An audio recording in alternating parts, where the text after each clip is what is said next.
Hello everyone, my name's Artemis Black and welcome to Friday Night FUMBBL Part 2.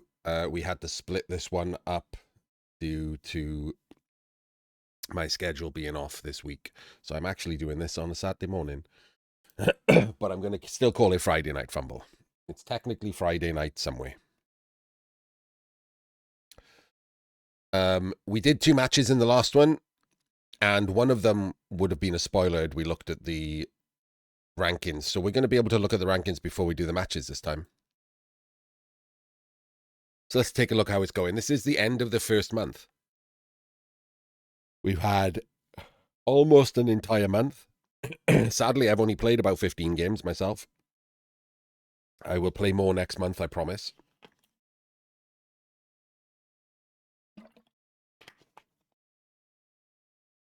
And holding the top spot at the moment is Garion. With a decent run, like, just to be clear, this is a good run. It's not actually 51.5 because he's holding 4 points on the roster leads at the moment. And the only one of these really that stands a chance of keeping it is the humans. Maybe the goblins, like 663. Not that many people play goblins because they're real bad. Normally you get someone like Rick coming in the last couple of weeks to try and like snag a steel gauntlet spot with goblins or something else low points. But Pro Elves is going to be beaten and Chaos is going to be beaten. I hope to beat the Chaos one. Never mind other people. So it's probably only really guaranteed 49.5, which is a bit of a shame. Because, you know, that if he does keep the other 2 points and he ends at 49.5, that's kind of going to suck, isn't it? 0.5 off the Big Magic 50. Talking of the Big Magic 50, that should be now Force Unlocked's goal. 11-4-0 with Necro might keep it. It's close. I don't think 10-2-3 will keep Orcs. And I don't think 7-5-3 will keep Renegades. And unless he wins all the matches, like all 4 matches now, I don't think he's going to keep Nurgle either. But it's going to be close. This is a really good run from Force. So if he wins all 4 matches, that puts him to 54. And he gets half a point, right? So he only really has to win like 3.5 matches to guarantee 50 points. Because he gets half a point. And even if he loses all of that, then he gets 50s. But it's pressure, right? These later matches are usually against better coaches with better teams. You know, you can get good starts and then it can fall apart. So he's looking for the magic 50. Mavibi is guaranteed over 40. He's only got 2 points. He's not going to keep them, I don't think. 10-1-4 is not going to keep that. And I don't think 663 will keep Ogres. People like Ogres. So he's guaranteed, but he's still guaranteed 43.5, which is a great run. Anything over 40 is like a decent goal. Then 45, then 50, and then anything over 55, you're in the winner's bracket. JMC on 36 with only one thing, with 8 to go. So JMC can also beat 40 pretty easily here. He's guaranteed 1.5 points too.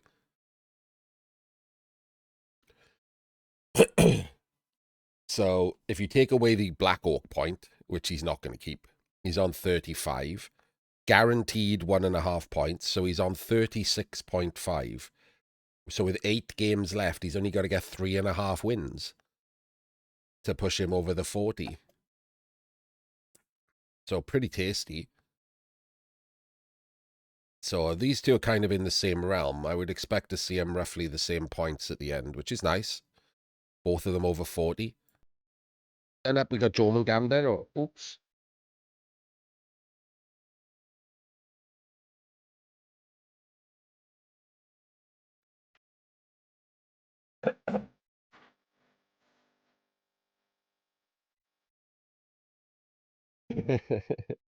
It's okay. Thank you very much, Tempest. I leave them on purpose. I don't really like turning them off, even though it's annoying when I have to edit the videos. People give me money, they get their little moment.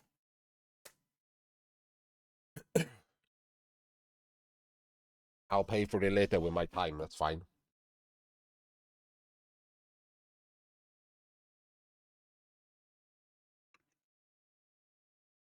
So Jormungandr or Teox is on a great run here for him. This is his best run.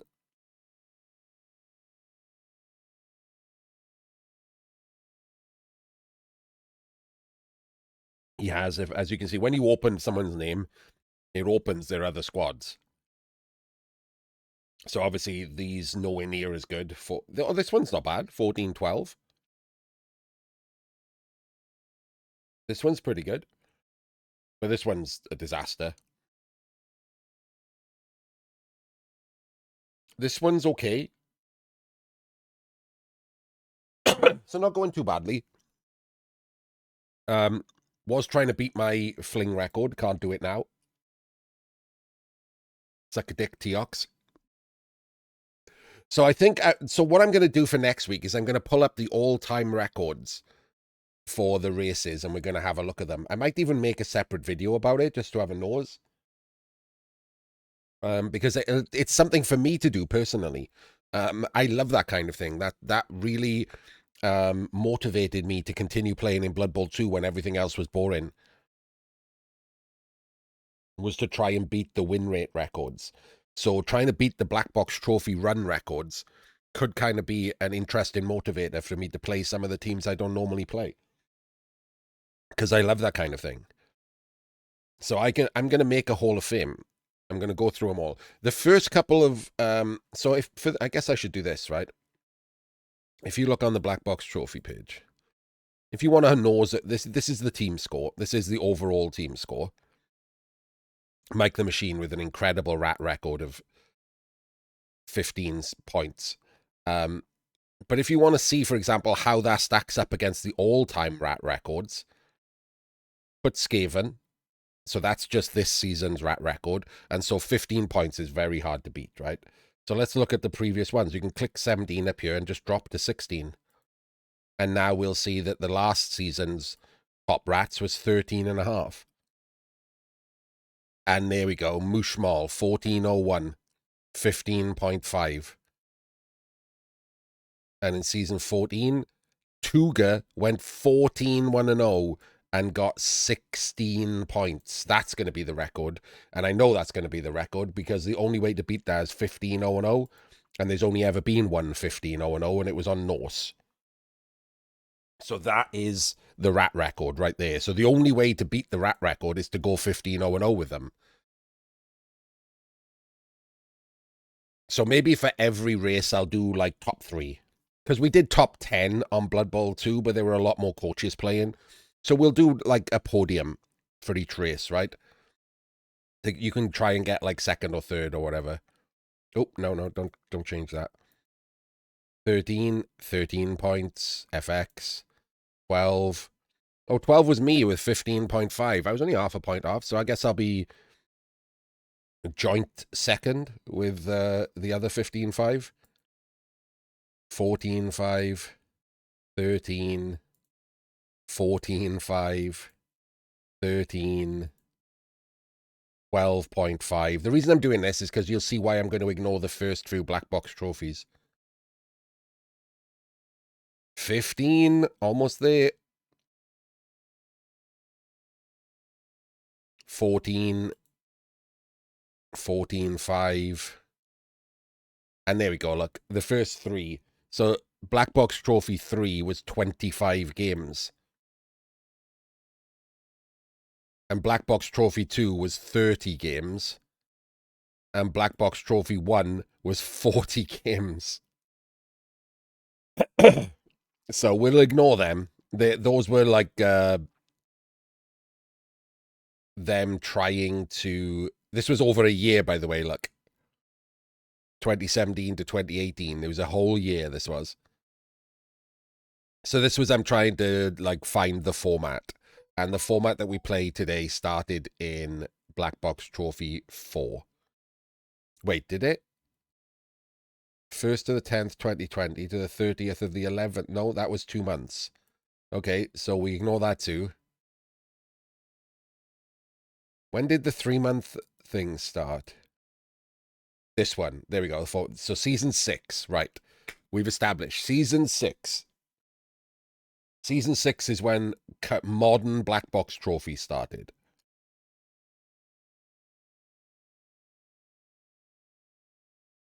So I will make a Hall of Fame of all of the races, top 3 podiums. I'll make a little video about it. And we'll see then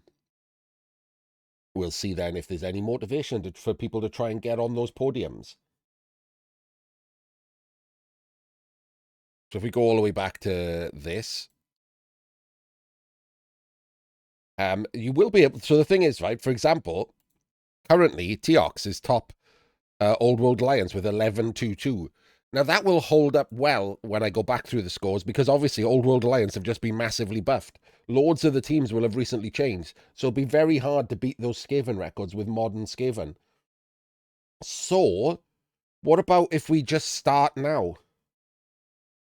What about if we do a Hall of Fame and we archive it for 2020 rules?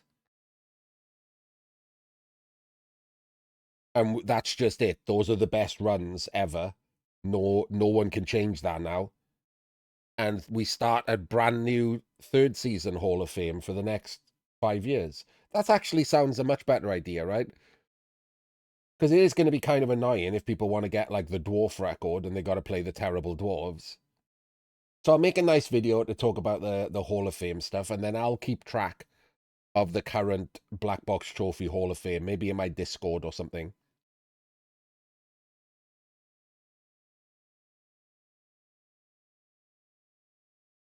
So obviously this season will establish the 1st, 2nd, and 3rd. And then next season, people will have something to aim for, as well as, you know, the regular qualifying for Steel Gauntlet and all of that stuff. The more goals that there are, the better, in my opinion, in Blood Bowl. More motivators. Nothing to do, like, because of my ADHD, I'm very into motivators, right? ADHD people have no internal motivators. They need external motivators for things to happen. And there's a lot more of us out there than people think. So motivators are good. Anyway, back to the actual run before we go on to some games. So Teox doing well. It might hold up. Actually, I didn't actually check. So Divey with 4-1-0. I don't think he's good enough to beat 11-2-2, but Old World Alliance can carry. So you might notice there's no other names. Maybe people have just been waiting to do their like Old World Alliance runs because there's no other names here. I mean, technically, Talon can beat it, right? He could just win 6 games.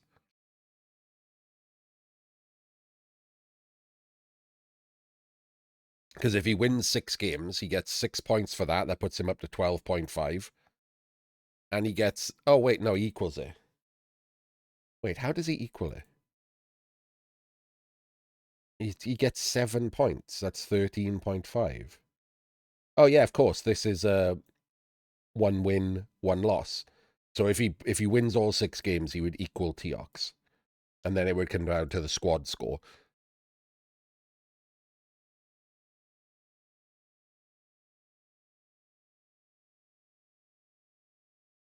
I mean, if you get this last win in, 12.5, maybe. I mean, so the thing with things like Berts and stuff is people don't play them, right? So you might end up being the Bert champion for the next year just because nobody plays Berts. Nobody plays the lesser teams for the most part.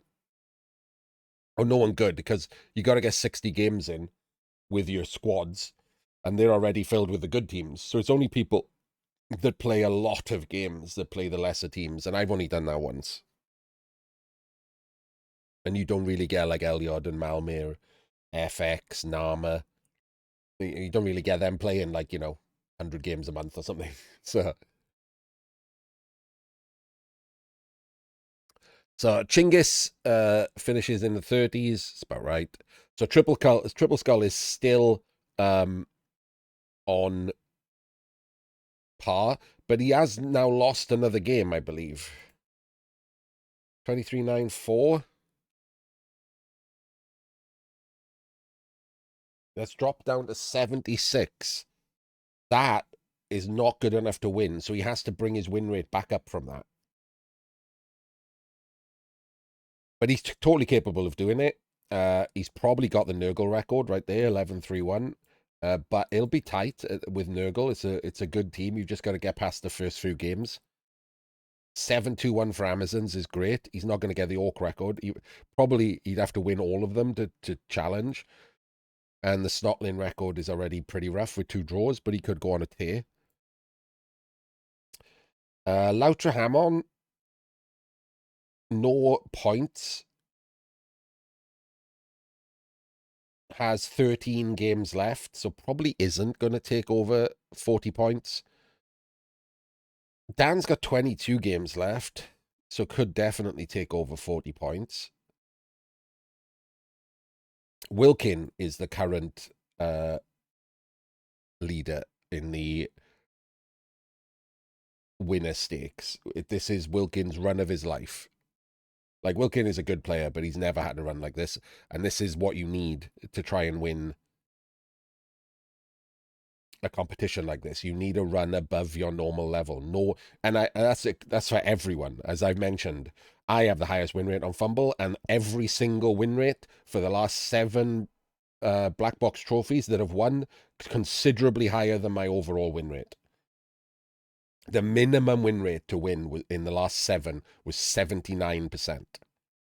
And every other one was over 80. The only one was under 80.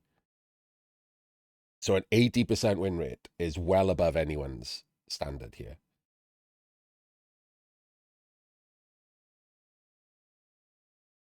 So going incredibly well. Only has 1 point at the moment as well. If he'd played more games and had more points, he would have these points. So 28 and 28 is amazing. And he hasn't got his half a point from the 10th game yet, look. The biggest issue now for Wilking is every single game, it's going to be spin fear, isn't it? I've had it myself when I was doing the win rate records and stuff. When you get to a certain point and it's going really well, you have spin fear. You just sit there, you spin, and you're like, please God, don't give me like triple skull and orcs. It's total spin fear. Luckily for Wilking, he plays late at night. That is helping him out. So, again, I'm not insulting anyone or claiming that they're doing it on purpose. That's not like, it's just when people have time to play, or if they're American or whatever. Wilkin does play a lot of games late at night, which is both helping him out in the win thing and avoiding, not on purpose, in avoiding a lot of the bigger players.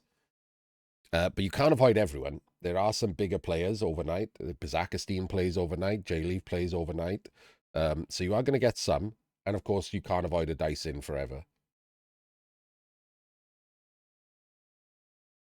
So we'll see how this goes. He's not at the halfway point yet. So it's, too late. It's way too early to get out the ribbons.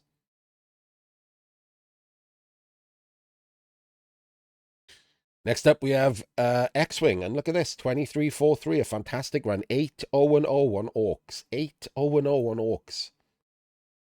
Putting him in the lead for possible Orc point. Crazy good run on the Orcs. But 3-1-0 on Snotlings, 7-0-2 on humans. This is a good run from X-Wing. If he doesn't get like over 40 points, like he could reach 50 points. He's reached the point now where all of his teams can spin into good coaches with good teams. So we'll see how that goes. Next up, John Dacre on a decent run. 7-1-0 with Orcs, 6-0-0 with Undead. Struggling with the other 2 teams. Well, not even really struggling with Snotlings, 5-2-1. But 5-2-1 is not going to get him the point unless he wins all the rest of them. So really the Tomb Kings have let him down here. But a really good run. Like a really good run on Undead. I got diced twice on my Undead, so I'm not going to get the Undead point as long as he carries that on. We have GZA, just playing. Kotick just playing, Chinggis, Ergs. And then we got Mike the Machine. Mike the Machine, this is the 13-1-1 rat team.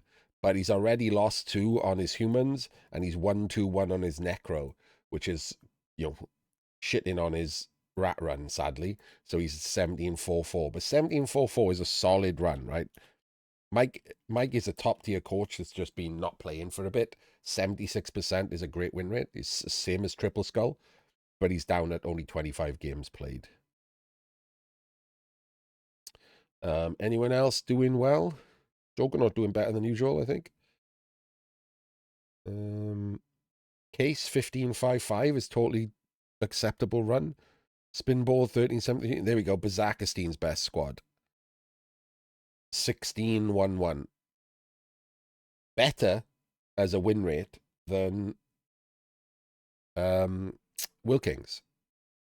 But obviously 10 less games played. But the teams that he's done it on is great. He's got past the early games with Nurgle. He's 6-0-0 on Woodies, so hasn't hit a death spiral. 7-1-0 on Necro, who can be difficult in this format. But he's lost his first game with Snotlings. But this is his main squad, looking by the teams. So we'll have to keep an eye on that squad. Talon Bay, 27 games. How's he doing in the squads? Okay. 50-odd% by the look of it. Yang, Smebong, Nice Guy has dropped a little bit from his early start. Martin Septim playing vampires still. I don't think there'll be anyone. Oh, Malmir. Malmir has banged in with 13-3-0. 4-1-0 with Chaos. 4-0-0 with Nurgle. And then 3-1-0. So hasn't lost either in 16 games. Another competitor. Once he gets up a little bit, we'll probably cover one of his games. We're not going to do that this morning. Nama with 11-3-3. Also competitive. Has drawn his first game with Orcs, whereas the others have gone incredibly well.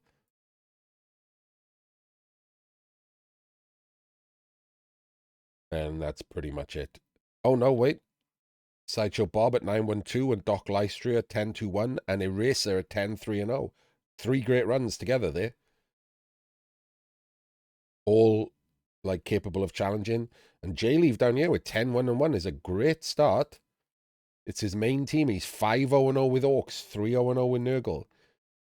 His biggest problem is this squad has got a broken Old World Alliance, and he hasn't played them again. He hasn't played his recovery game. By broken, I mean real broken. Some deaths have occurred.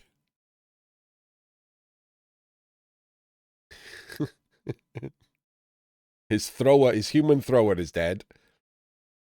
His dwarf slayer is dead. And his halfling is MNG'd. So, not a great next game for him.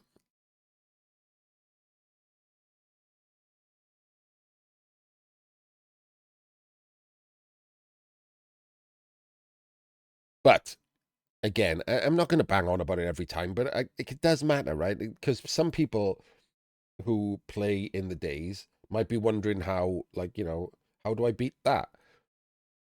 And you're not really competing on the same thing. The people who do play primarily overnight have a slight advantage. There's nothing anyone can do about it. Nothing they can do about it. Nothing the site can do about it. It's just how it works. It works the same in NAF on tabletop as well. It's just the way it is. You just, you know, it's unfortunate, but there's nothing anyone can do about it. So, playing overnight as a little benefit. I will say that even though it does have an overall benefit, it does, of course, because of the lower population, it does, of course, run the risk of you constantly playing each other. Like if 3 or 4 people are all trying to game that system, on top of the fact that the Americans only play that system because they're Americans, that's 3 or 4 people who could play each other on top of like J-Leave, Bazakastine. Wilkin plays late night, even though he's a UK, he only plays late night. Crystal Hunter only plays late night, although I do believe that is on purpose. So those people, you know, can spin into each other, which makes harder games. Harder games than they might have got if they'd spun in high population times, when comparatively there's a lot fewer good players. So it's it could backfire. If you're wondering where I am, I haven't played any squad more than like a few times, so I'm all the way down here. There I am. There's my poor diced undead that kind of put me off that squad, but I will keep playing it. Like, I will probably have to win every game, or at the very least, or draw one and win the rest. But I am capable of that with undead. This is not my primary squad. This is one of my two secondary squads. And I will definitely play the Black Orcs, the Flings, and the High Elf run. So this squad will be finished anyway, regardless. So I might as well try hard with the undead to get them up there. And I've just started the other two squads. They're 3-0-0, which is a great start, but that's all I've done is started them. And it's the Orcs and the Chaos that I've done it with. That's why you're not seeing games from me. I barely played the last few weeks. So I'm going to get back into it in month 2. So you'll see games from me in future Friday Night FUMBBLs. Hopefully I get one game against someone good or something, and we can go over that game together. Talking of which, what are the games that we've chosen for this second half of Friday Night FUMBBL? So the first game that we've chosen is a name that we haven't mentioned in regards to the squadding, but it's someone from chat right now. So it's probably going to be a surprise to them.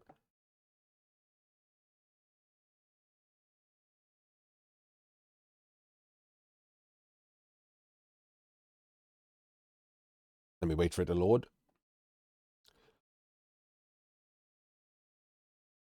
So, now would be a very good time to tell me how to say your name, Ridge, because I just call you Ridge because it's easier. Because it's you.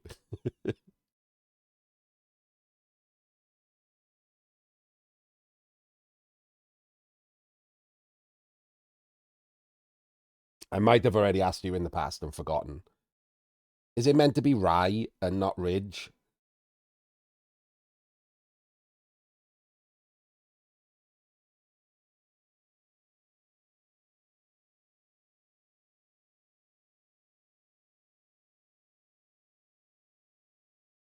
I wonder if he's wandered off or he's in shock.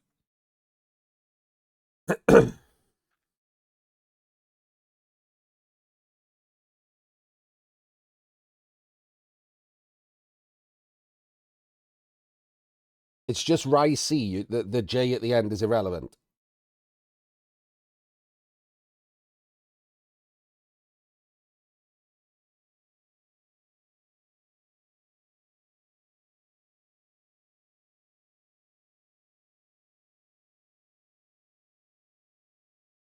Exactly, Odd.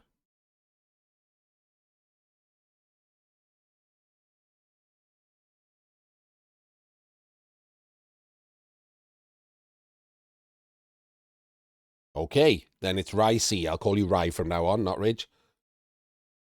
So we have Rye C and his 1230 lizards versus Triple Skull and his 1320 orcs. So not a good spin for Rye. This is exactly the kind of spin you don't want to see. I assure you that earlier I completely forgot about this matchup when I said, well, you don't want to spin into his Triple Skull and Orcs. And now I've realized that was probably lodged in my brain from picking this match.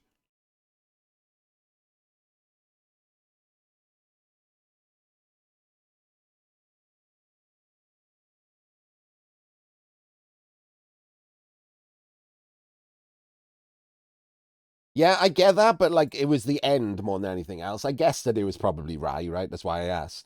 But like, so Ajax I mean, but I already knew that it was Ajax. I don't know. Ajax is a different way of saying the same word, a Western way. We have Ajax, don't we, as the streamer? But I didn't know what the J at the end was. I guess it's just existing.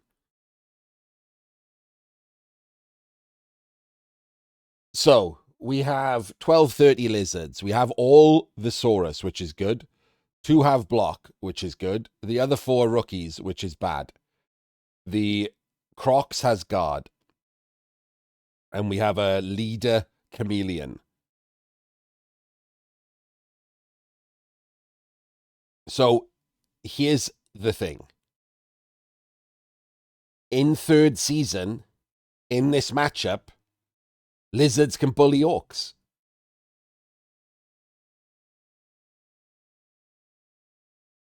Thanks to the changes, lizards can bully orcs. So getting used to the difference, getting used to the different matchup, like ways that you play, is going to take some time, I think. Like normally before in 2nd season, lizards see orcs and they roll their eyes. They can't bully them because they've got strength 4 of them and a troll, etc. So they've only got 2 extra. That's not really enough to bully. But now they've only got 2 strength 4. You can definitely bully them.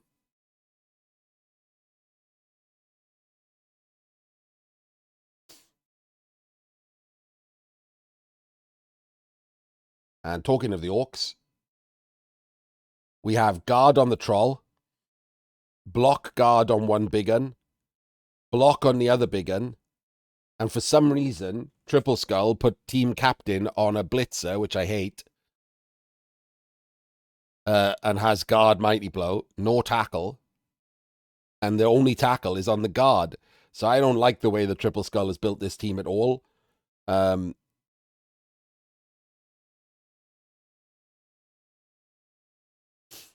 And we have block and leader on the thrower, who has hatred troll, by the way, which is pretty funny.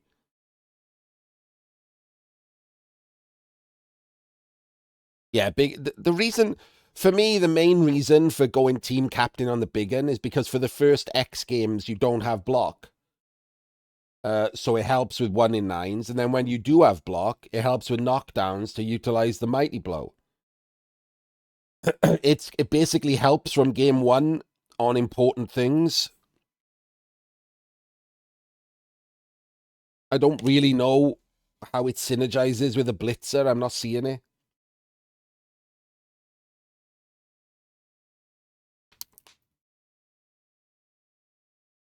We have a guard Lino, which is impressive.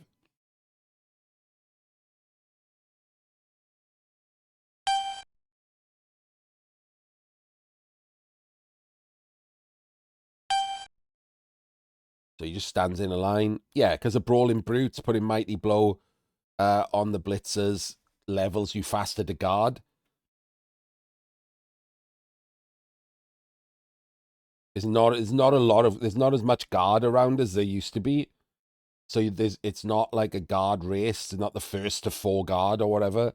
Just that doesn't happen anymore.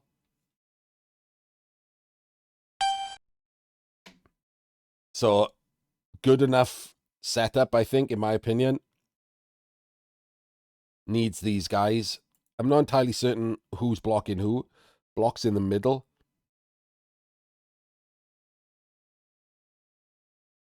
I'm not a massive fan of that being a block. Oops. That really shouldn't be a block. So probably the block piece should hit the troll for sure. So maybe this is being a block, and then he can block, and then he can 3 dice. So let's hope it's that. Let's hope it's that way round. I don't mind this. It's a little weak on the outside, right? It could be stronger because we do have a space skink. So the problem with this, what has usually happened is humans like prefer symmetry. But in this case, it's just weaker. So he could be out there, and then he could be there. And this right side is completely as strong as it can be. And it's only the left side that weak. So you've halved the weak points. Whereas this here, he's doing nothing. But he's symmetrical. So that looks great, I guess. No one should care about symmetry.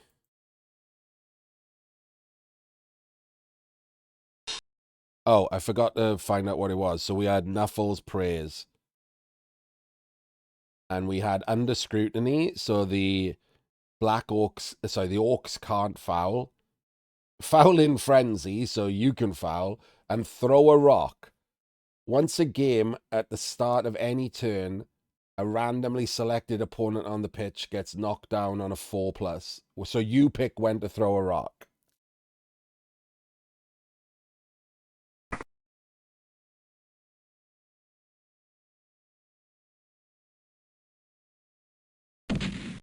So not great, by the way, on the 3 praise.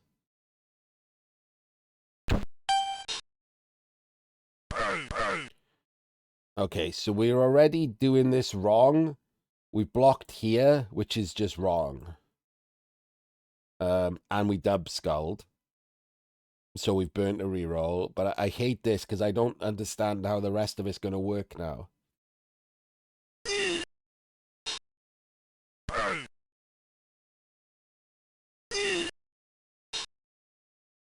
Oh.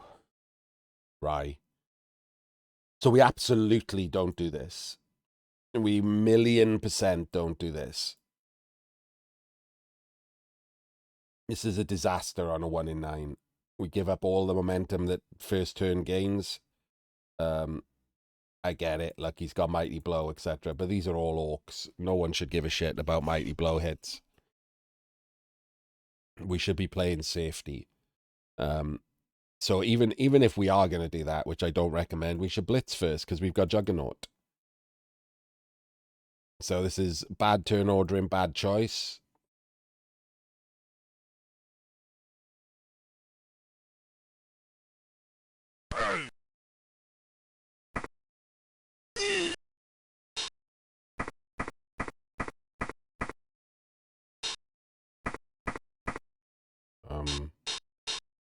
Oh, okay. Why are we doing that?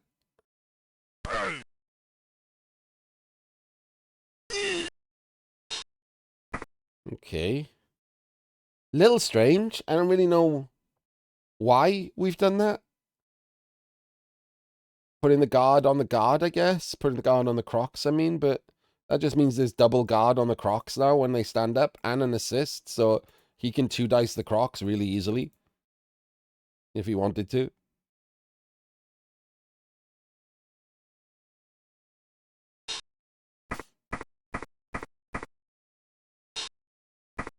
And we seem to have pushed heavily to one side straight away.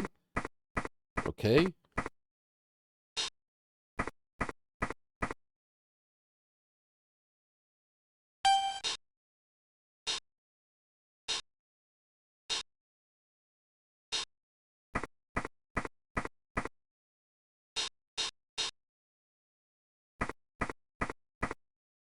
And we're blitzing from above to get the follow-up block if it's not a POW. But it is a POW.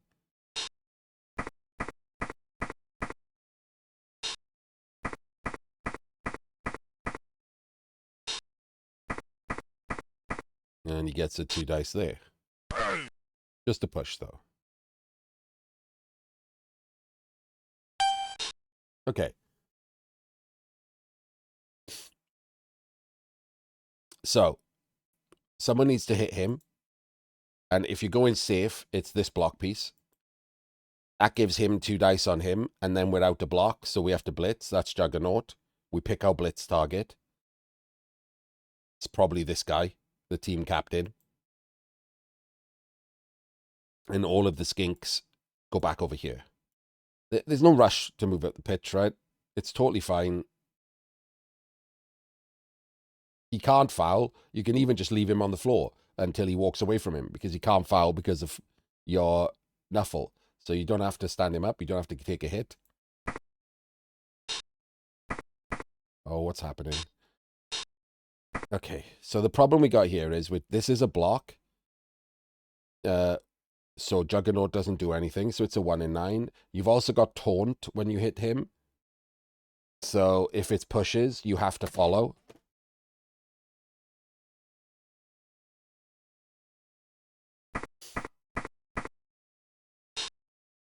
We've also got the problem with this being too close. There's no reason to be this close to a player. If something goes wrong now with the dice, there's possible chain pushes to push him onto the ball. So he shouldn't be that close to the ball. To the other team, not to the ball. So let's just imagine for a second that that was a 1 in 9. If you re-roll it and you get another 1 in 9, it's so easy to sack that ball. Like, so easy.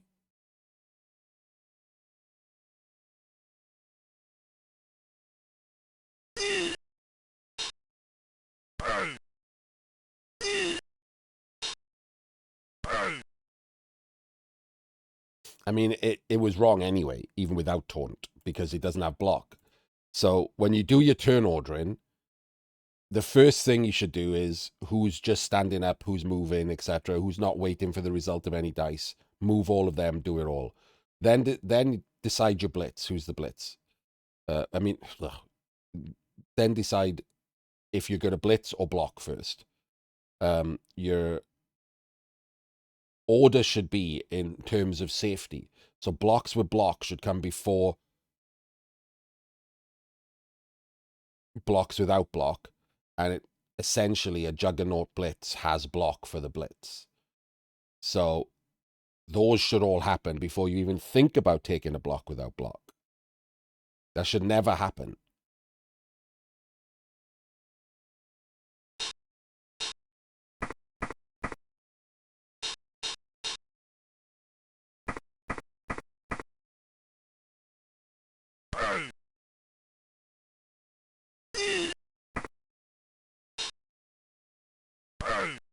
And again, you've done the same thing. We're taking the block with the Crocs. At this point, we might have to, because we're just giving up blocks. Like, if he goes stupid there, or 1 in 9s, like, this guy is just getting blocked for 2 dice. There's no problem with moving 2 players here. So that's just a free block we've given up. That could be a dead Saurus. And if he 1 in 9s on him, he stands up and he stands up. Oops. Then one of these 2 can be blocked for free as well. So you should never give up any blocks, ideally. All you should give up is a blitz. That's it. That's the goal. In a bash mirror, that's the goal. Give up just the blitz.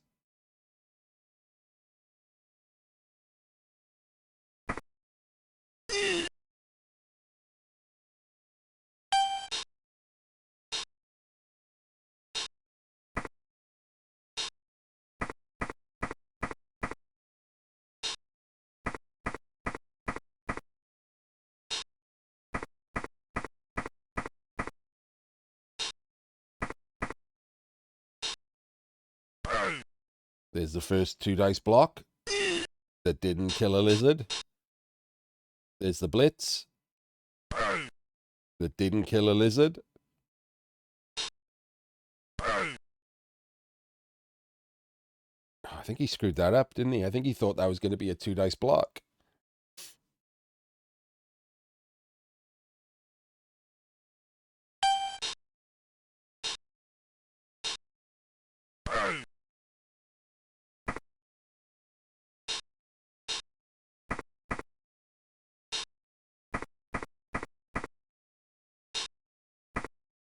This is Ricey with the lizards and Triple Skull with the orcs.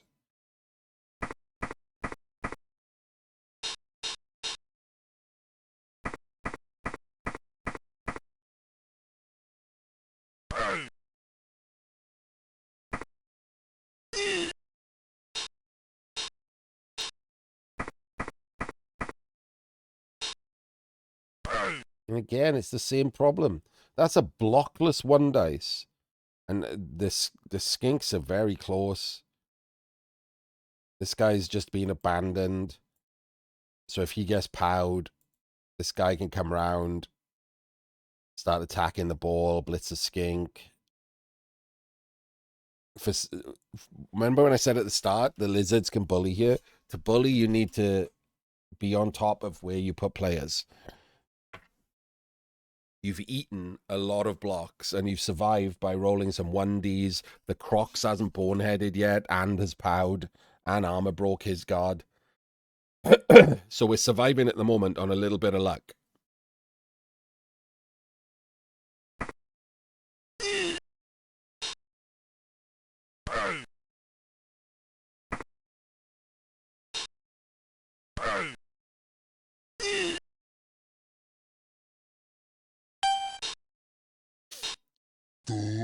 And his troll's gone stupid before your Crocs has, which is very handy. He needs to be careful of this guy because he can be surfed.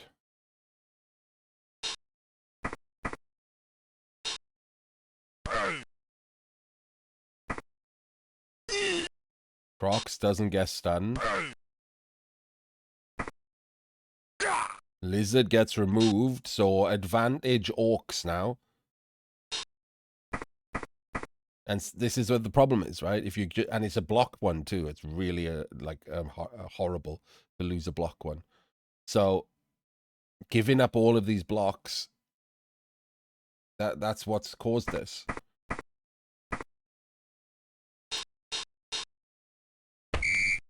Four minutes, Triple Skull, really? Ugh.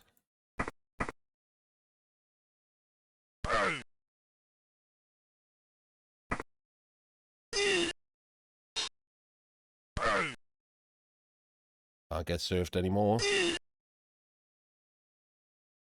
And look at this. The bully team starting the turn with 3 of their players on the ground.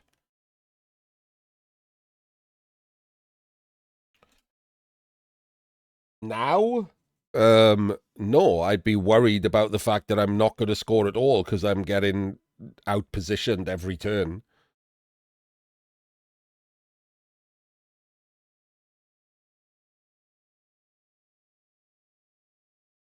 So I would probably push up.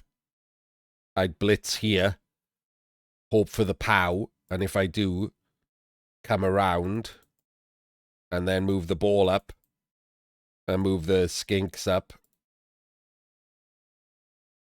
and then score on turn 5 or 6 if I had to. Because Lizards are pretty good at defending a score, right? If they get him back, they get all 7 of their big guys back. It's hard to score on them.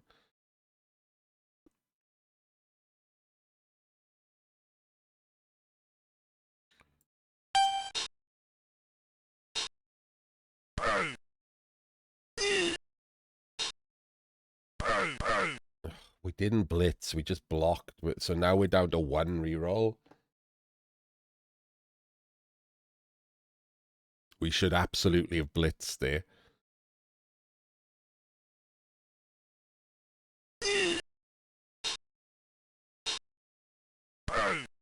Where's the blitz?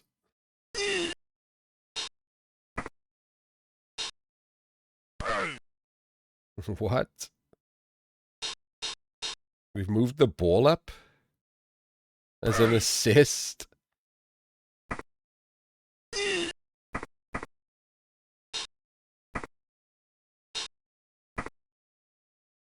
I mean, the biggest problem you've got here is this guy can blitz a skink. 1, 2, 3, 4, 5, 6. So for a blitz and a rush, he could be standing on the ball.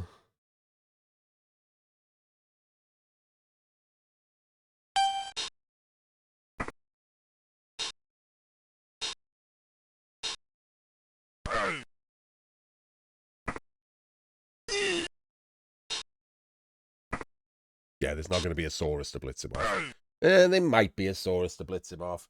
This one might be able to clear this one.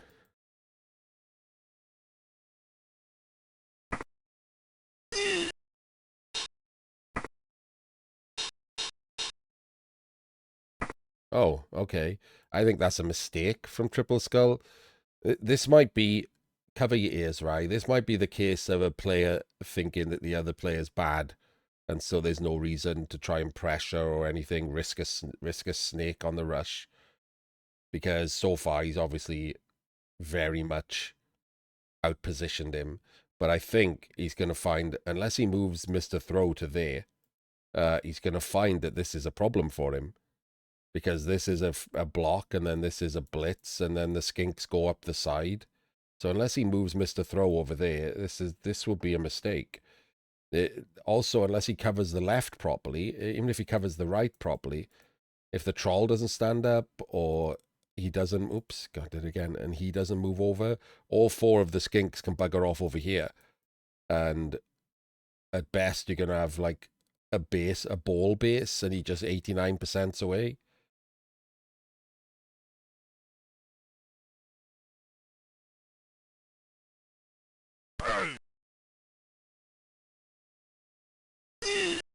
So he chained the big gun onto the ball, but that's easily clearable, or you could just ignore it and 1 in 9 off.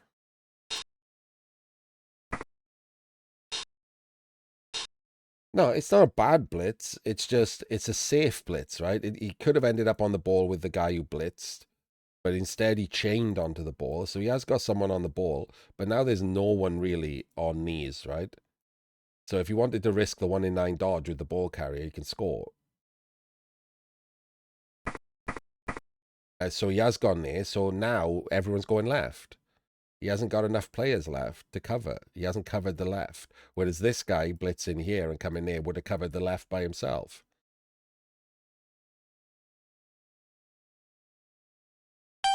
So now we got to clear him. The biggest problem is, I think it's just the croc. Oh, no, wait. Of course it's not. So he can block him, freeing up him, who can blitz him. And then 1, 2, 3, 4 skinks all fuck off over here. And that should guarantee the score. It'll be an early score, but it should guarantee the score. Maybe not guarantee. You might have to do an 89%, but it'll definitely be an 89% score at that point.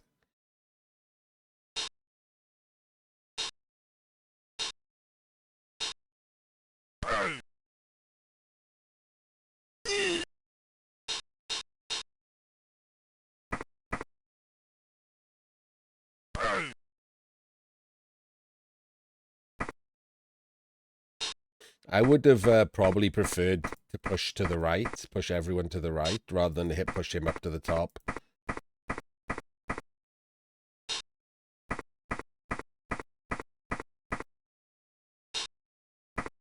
Yeah, he does have the problem that the ball is on the chameleon skink, who's only movement 7, so he's not going to be in range. If he was movement 8, he'd be in range, so he can't score next turn without a handoff, which he's not going to do.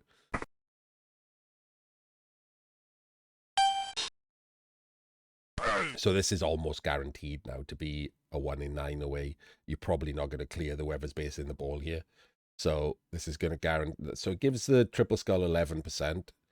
But obviously 89% is a lot higher than 11. So if he makes the 89, he's probably going to score. Who blocked there? Did he just do a blockless block?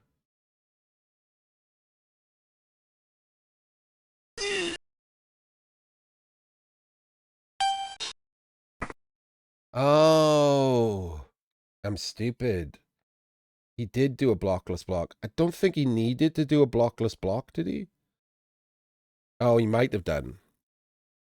So what he was trying to do is chain him onto the screen, because if he can block him then and get the pow, he can blitz the ball. So that's why he was doing the block, because this is too close as usual. We're always standing too close to the opponents. But did we need to do that? We didn't need to do a blockless block, right? 1, 2, 3, 4, 5. He could have gone there. Or in fact, he could have gone there. And then this guy could have blocked. He didn't get stood up, did he? And he's definitely trying to chain push, right? It's just that he did it with the blockless player when he could have done it with the block player.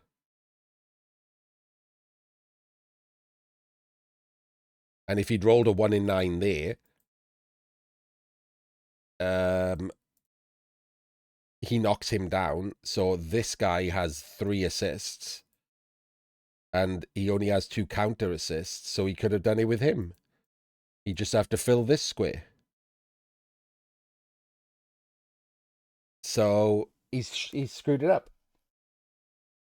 It's not screwed it up. He's just done it suboptimally with a blockless block and been punished with a 1 in 81. So even though Rye screwed up, being too close to the screen, being too close to the rest of the team, as he has been almost this entire game, I would say that that's very unlucky to roll a 1 in 81, but he didn't need to roll a 1 in 9 there.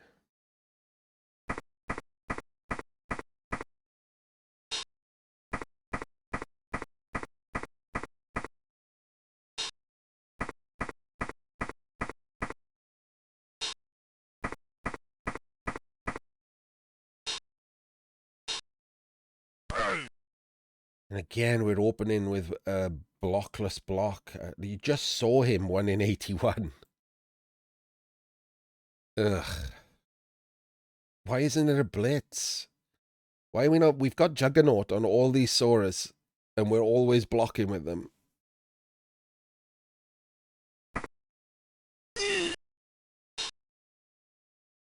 And the second block is with the Crocs. Okay, this is just very wrong.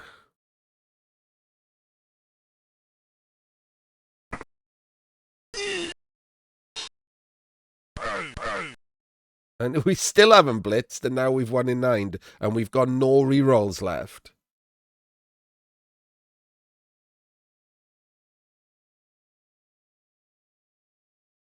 No, I would have just screamed better so I couldn't be chained and moved. And I wouldn't be doing any of this. These are all wrong. One of these should have been a blitz already. We've now gone down to 0 rerolls because of constant blockless blocks.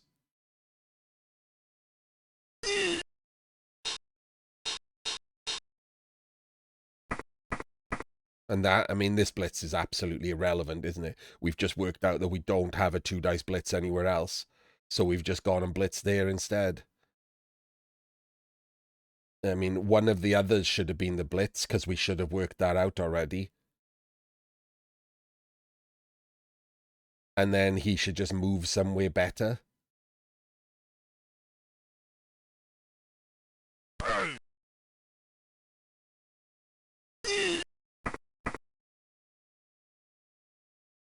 I don't know what that did at all. We're getting our other Blocksaurus 2 dice to Mighty Blow.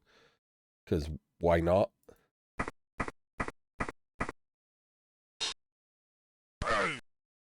Doesn't die.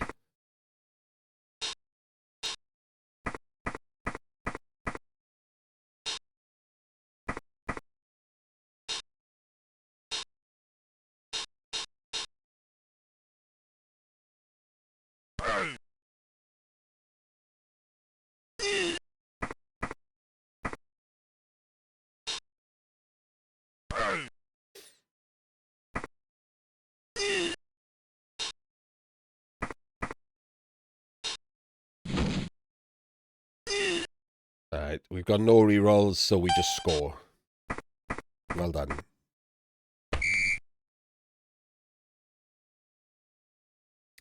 So,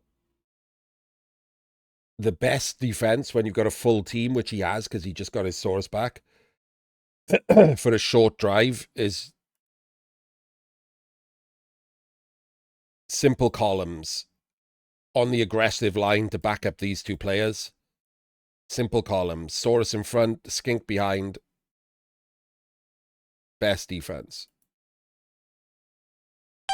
No, see, why are these inward chevrons? What is the point of that? What does that do?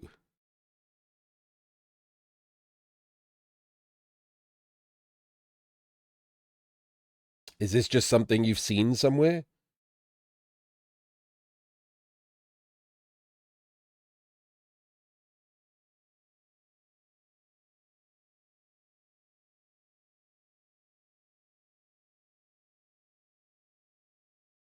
I don't think I've ever used inward chevrons in my life.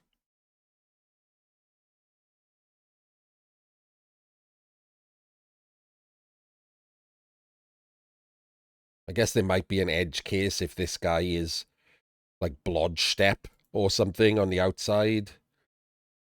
Because then even if they power him, you can go there and they have to dodge. So like there might be an edge case for using it, but in general, no one should ever use inward chevrons.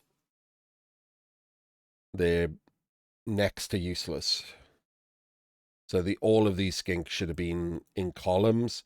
And yes, it makes the center weak, but that's the point. It means that it's not incredibly weak, it's just weak. Whereas like this is incredibly weak. This is just a 2-dice block on a blockless guy, and we can just walk down the pitch. Like it's just completely free, essentially.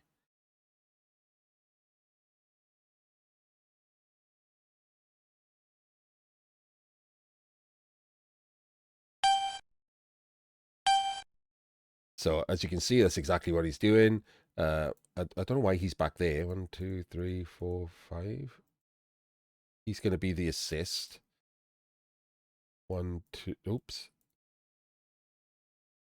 4, 5 in there. And then both of these can run down the pitch and be scoring threats for free. Think about how much harder it is if he's there and he's there and they have to block these and then run to the middle. Like they have to get POWs. Just pushes you is enough.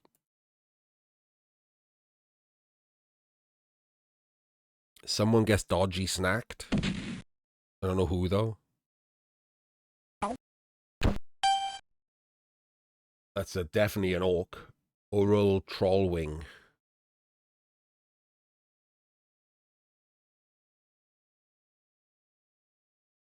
It's just this random line orc.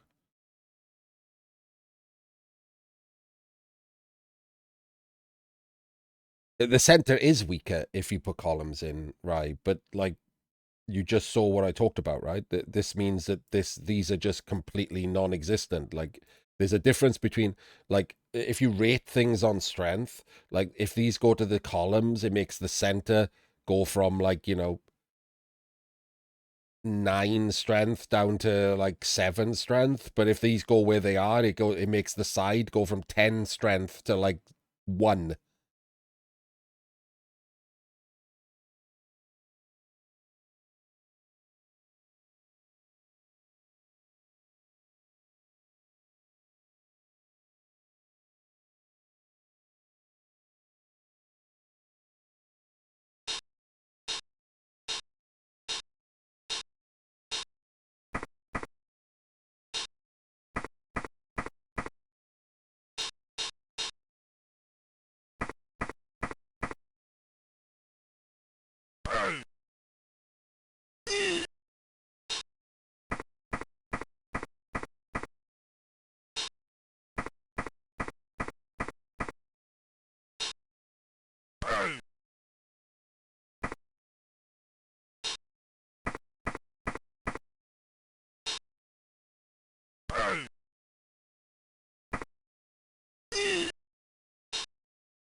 Good rock game.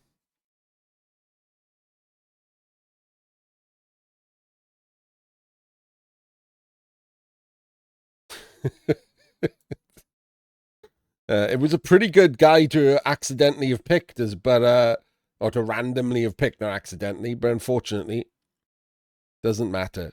Right, so we have a problem now. What do we do as defense here? Honestly, it's probably just create the grid with the 4 skinks. Yeah, I don't hate the rock. It's fine. It's just, it's shit as one of the worst Nuffle praise.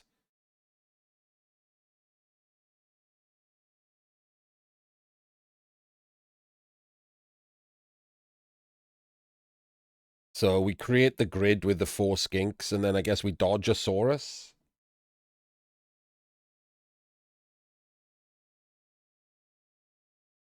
I don't know what else we're doing, right? If we had a reroll, we could do something good, but we can't. So Oh, we are going to try. Okay.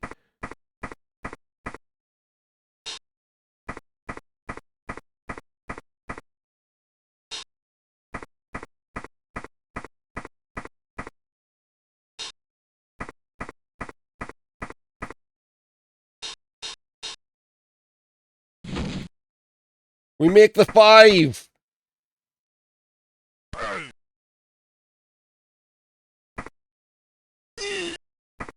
Amaze balls.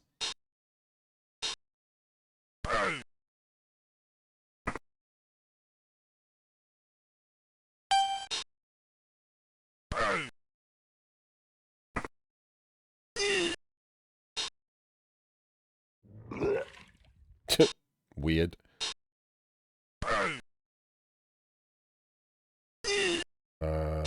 Okay. Why are we...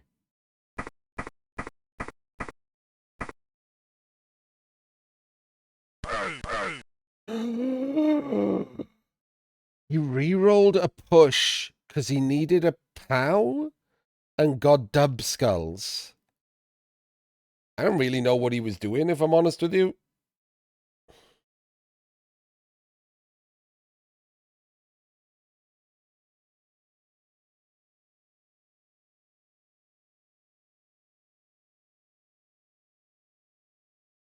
I mean, I'm assuming he was going to POW and push forward.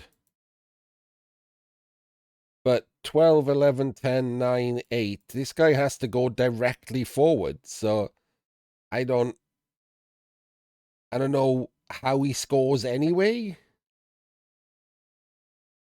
Like that doesn't seem to work.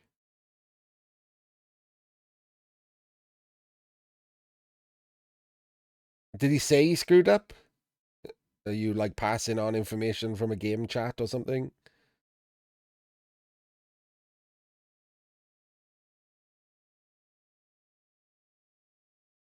No, there's better plays than that, definitely. Well, let's look at what was possible. So we can free up him. He's already free.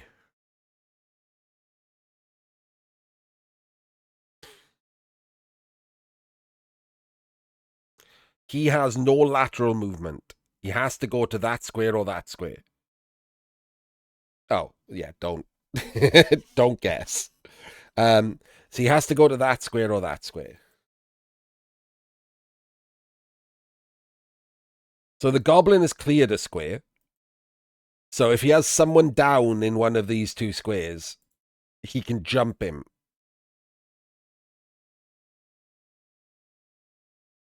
But the only real way to do that is to surf your own goblin. Because he stood up. So if you chain him into him, he's going to fill the square you can jump in. So he would have to have surfed his own goblin with a POW, so he could then jump the body of the Saurus, break tackle, dodge, and score. I think that's what he was trying.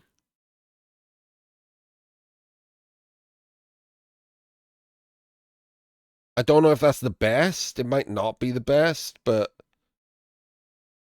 I think if you're gonna do that, then you just blitz the chameleon from here. If you blitz the chameleon and push off,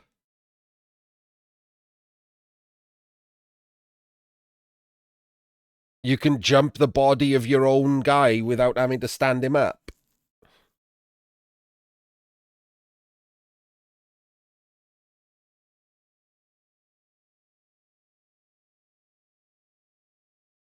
So that's also a possibility.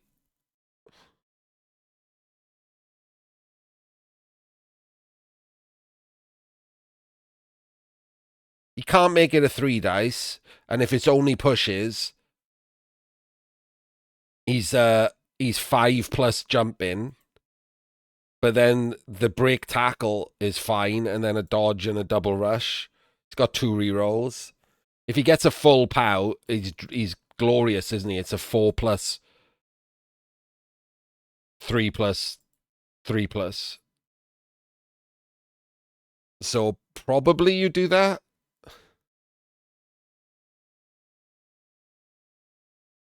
If you're going to do some kind of jump play, you might as well not surf your own goblin, right? And just jump the body right there.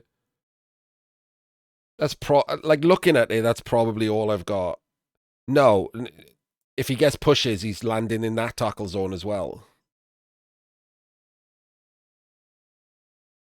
He can't take a double down unless he's praying for a removal.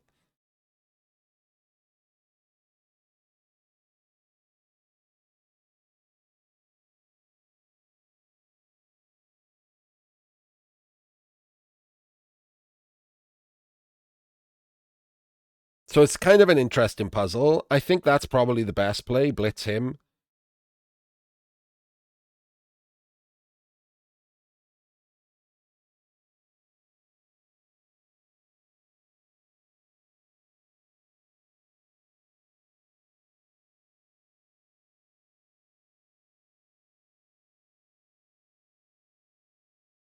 Because it doesn't require a POW. Blitzing him and doing any kind of chain push requires a POW. You normally want to favor the play that doesn't require you to roll a POW for the reason that just happened, right?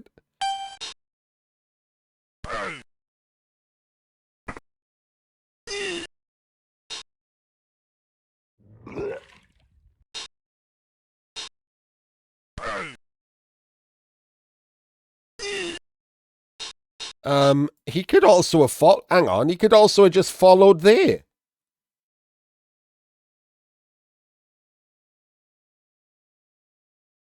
And then break tackle blitzed.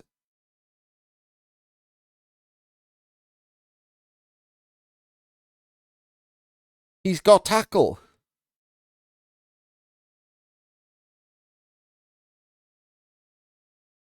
That's also a better plan.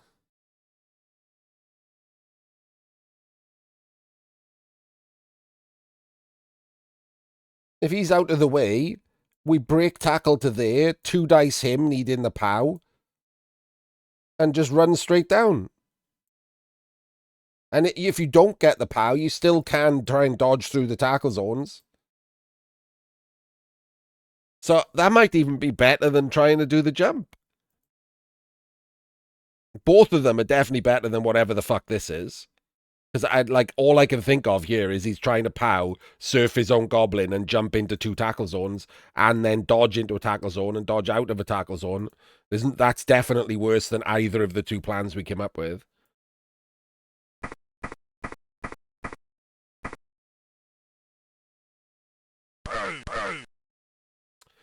However, instead, he just eats the dub skulls, and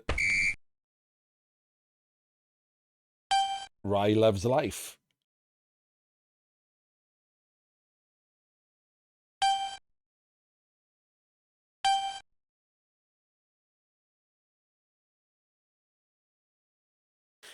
So I don't mind this. It's a little variation on the Eye of Aggression. This is more like the droopy eye of non-aggression. But if you're not going to do the Eye of Aggression for fun, you should probably do I'm with Stupid. He should be there. He should be there. He should be there. And he should be there. Just do I'm with Stupid. It's totally fine for lizards.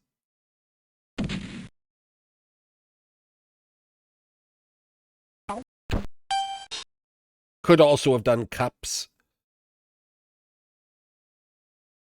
Basic bitch for lizards. Putting the block pieces on the LOS is not something I would recommend, but it did work out there. Okay, no, it didn't work out at all. Wait, we don't have an Apo? Why doesn't this team have an Apo? Has it already used the Apo? Did I miss that?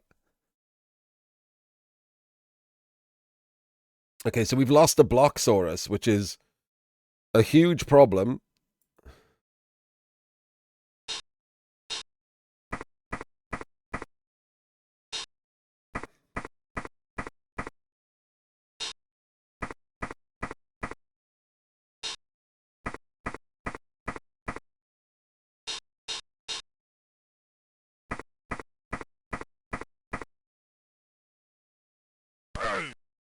There's a rush. Must have missed you using the Apo, sorry.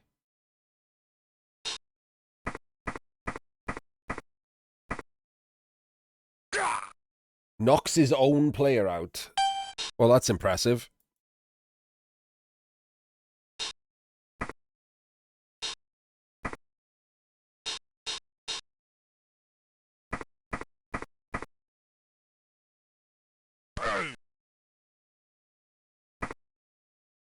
Are we fouling him? Is that what's happening? Oh, this looks like a foul.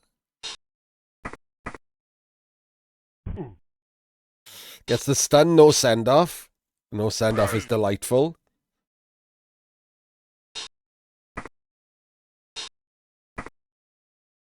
I don't know why you just moved in and exposed this skink.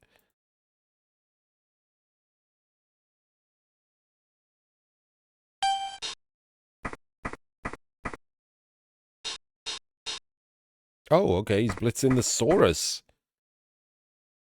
I would have blitzed the skink there. All day, every day. I would have blitzed the skink, and I would have failed. No, I wouldn't. Hang on, that was a 7. I would have broken armor. Ha ha! Glorious victory would have been mine.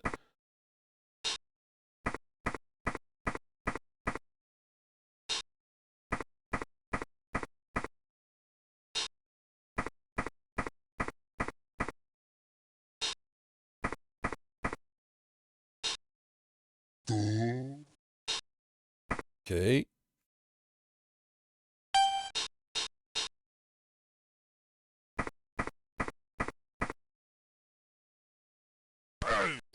So we're rolling dice. We haven't stood this guy up.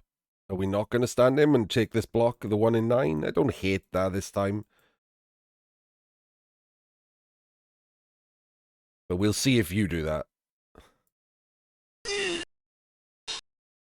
Was that 1, 2, 3, 4, 5? Okay, that was all of his movement.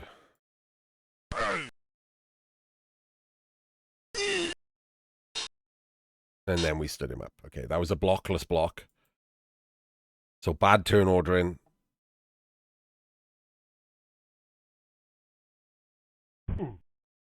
Yeah, that's why I didn't hate it. If he was going to do it, I don't hate it because the Saurus could then stand up and go somewhere. But the problem is he didn't do that. He just stood him up anyway. This is where the bulliness comes from on the lizards, right?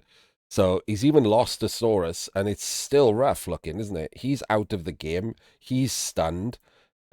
He's tagged off. These two are tagged off. So we've got 1, 2, 3 strength 4 versus 1 strength 4.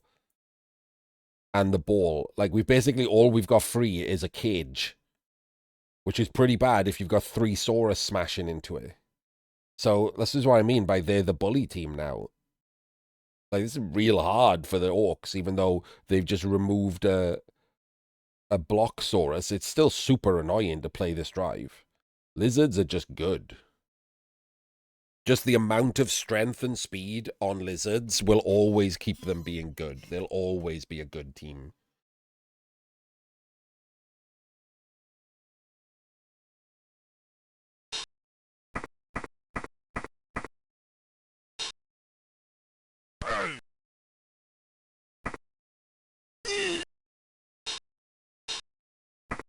So absolutely should have pushed him up and not kept him on this Saurus.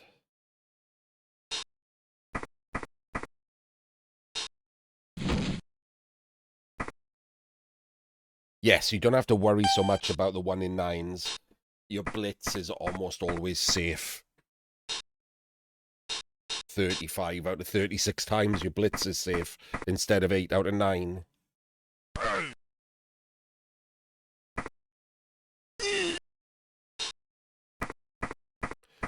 I wouldn't go block first. One of my Saurus would go frenzy first. No reason to wait for block with Juggernaut frenzy.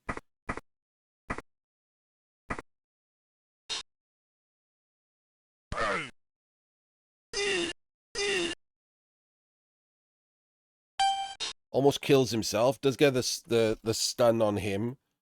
So now we just crash down and force an early score.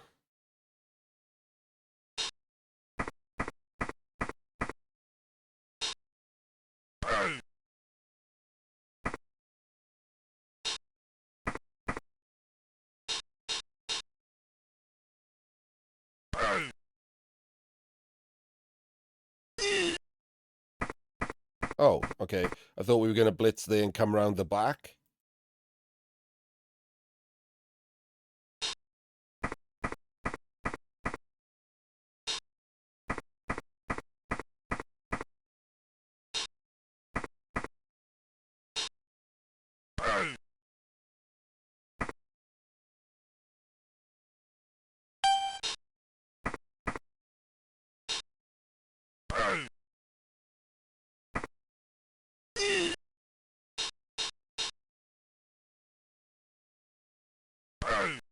Doesn't get him. That's handy. Would have got him if he had tackle. All right, so now it's advantage Rye, even though...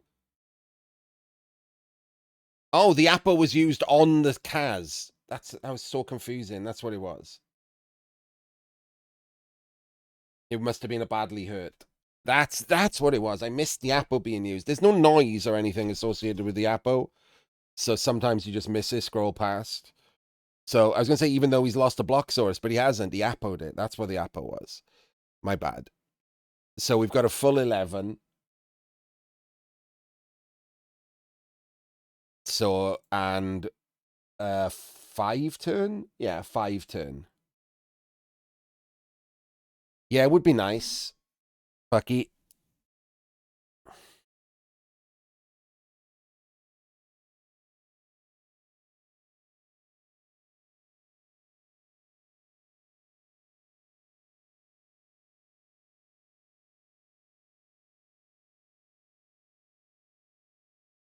Oh my god. Okay, I genuinely thought Triple Skull was going to do inward chevrons and I was going to lose my mind.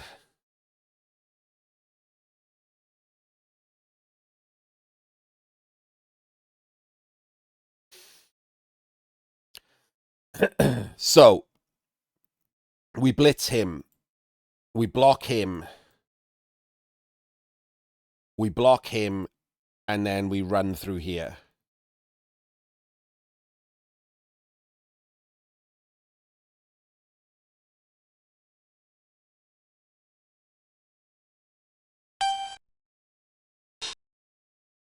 Great setup, by the way. Even though it's symmetrical, this is far better against a blitz. I will say you've done one thing wrong. These should be swapped. Because you care a lot less about him killing a skink than you do about him getting in your backfield. So these should be swapped. Exposing the skink doesn't matter if he gets a blitz and he blitzes the skink. He's done nothing with his blitz. That's great for you. Even if the skink dies, great. You got blitzed on and nothing mattered.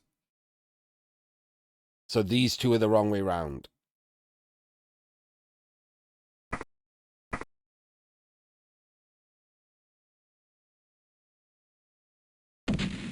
So many rerolls, by the way. We now have 4 rerolls each.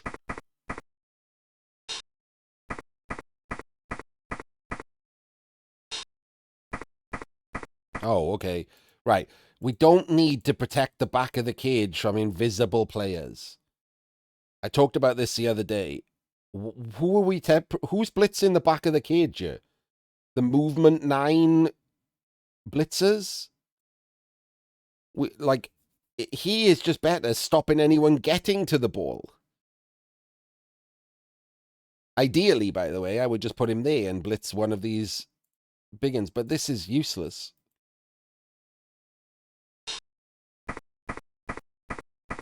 We're making a cage against no one.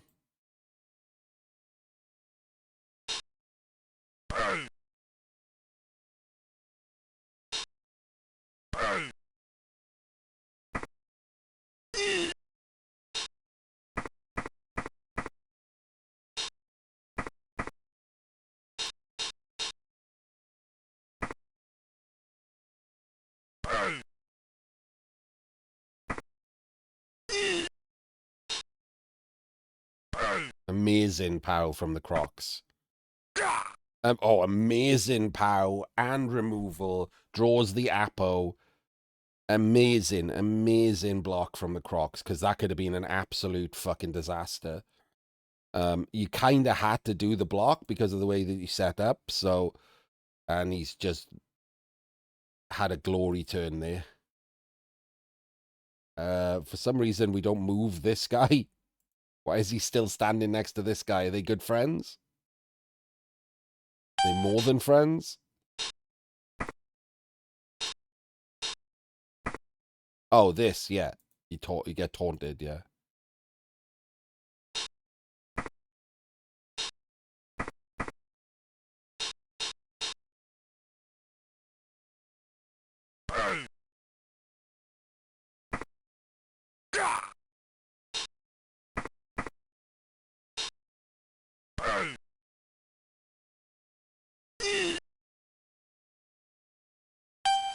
I would have blitzed one of them anyway, regardless of taunt. So, for me, the correct play here is he blocks him, and then one of these two blitzes him if he gets the POW. Because then the Crocs can move through the gap, and the other one, I guess I would probably blitz with the Juggernaut here. Because I want the block to move through and base him. And then the Skinks move up with the Crocs.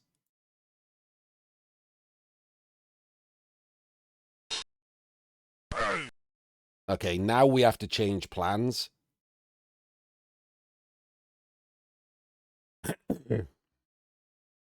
So now I'm not 1,000,000% certain what my plan is, I'll be honest with you. Go right, maybe? Maybe go right. Blitz him. Go right. Base these up with Saurus.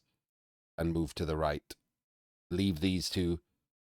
He has to block him, so he's not going to do anything. The Crocs can last action. He should follow here.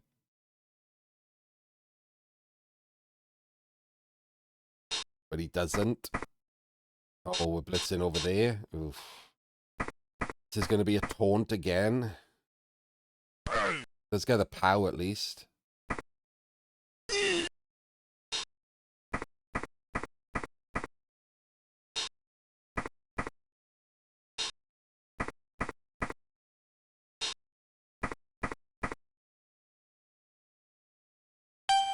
Doesn't activate the Crocs this time for the first time. Nice.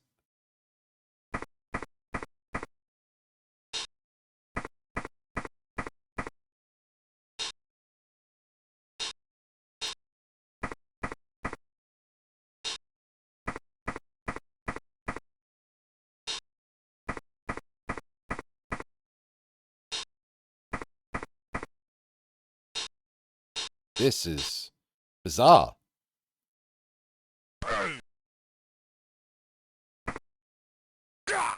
Gets another removal. 2 Saurus knocked out by that same guy.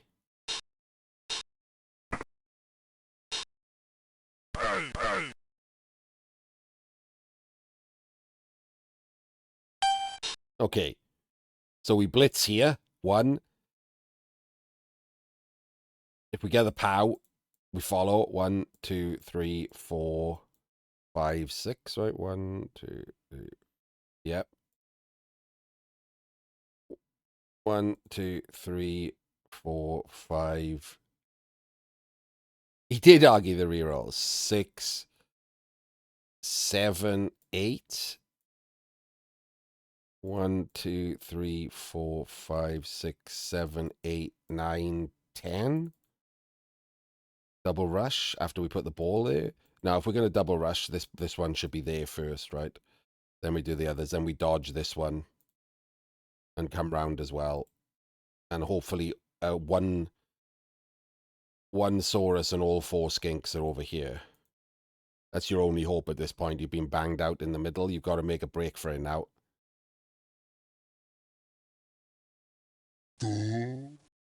Oh, God. Crocs doesn't even stand up. Get the POW we can follow.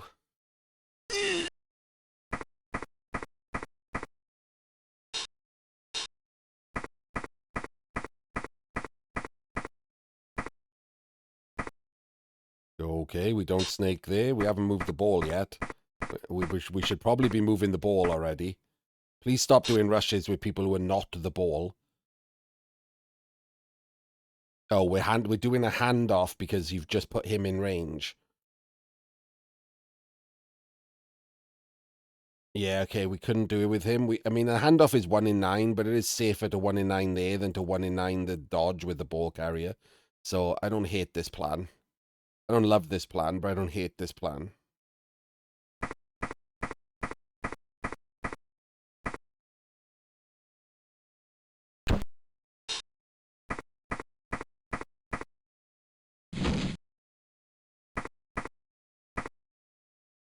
Yep, good. So far, so good there. 4 minutes. That took you 4 minutes? Okay. There really wasn't much to do there. But you utilized your time, which is something I tell people to do, right? If you don't know what to do, just take your time. It's fine. Take the time that you're allowed to take.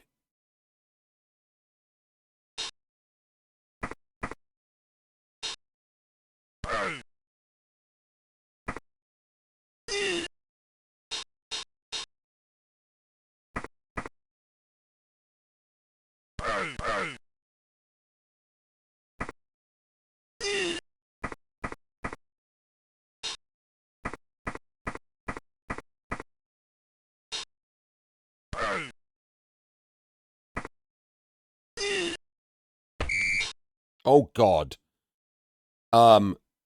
If that's where the 4 minutes happened, you should have timed him out, right?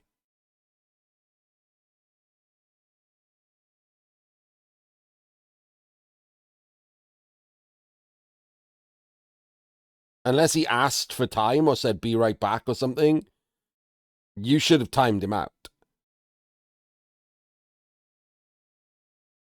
It's like half his turn. He hasn't moved half his players. If you set a puzzle, it's not a dick move, Tempest. You just saw it, right? Rye's whistle went off when he moved the last guy. So he took 4 minutes to set a puzzle. That means your opponent gets 4 minutes to solve a puzzle.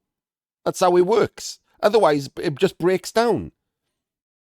It's the whole, like, infinite monkeys and Shakespeare thing. If you just get unlimited time to solve a puzzle, any idiot can come up with the right solution. You get the same amount of time to solve a puzzle as I get to set a puzzle.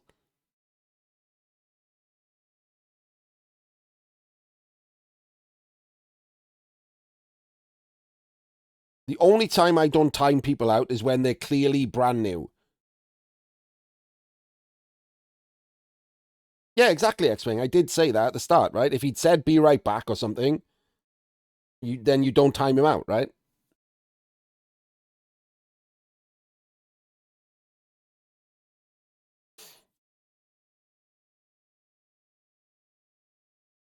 But the game has a timer for a reason.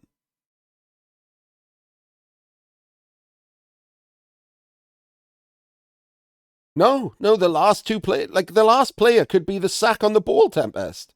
If it's taken him more than 4 minutes to work out the sack on the ball, sorry, you don't get to sack the ball. There's a time limit. I didn't get 5 or 6 minutes to set a more difficult puzzle.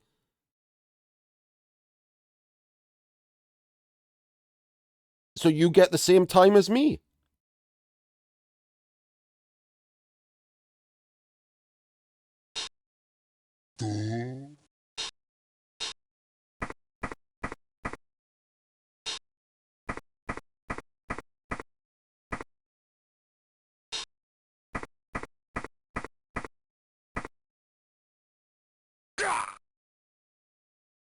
Snake the rush. Okay. So this is a block, but we are looking for a power or we're kind of fucked. If we don't get the power, we probably just push up this way.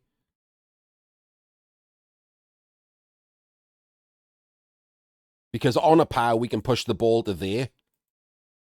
And then this guy can 2-dice blitz him. And both of these can then run up the pitch.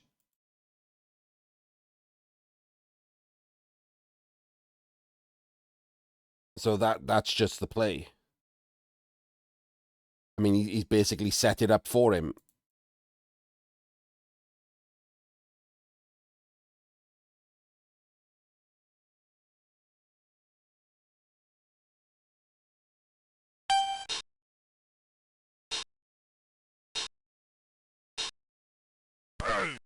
Gets the POW.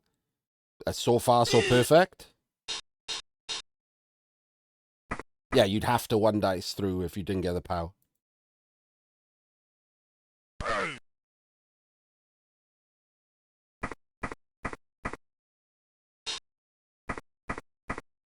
Should score here, by the way.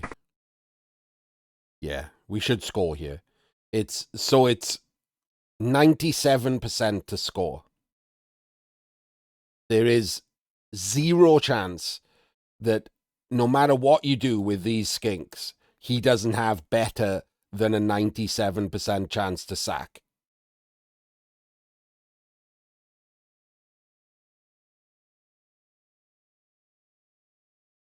You know what I mean? Sorry. Obviously, he doesn't have 97% chance to sack.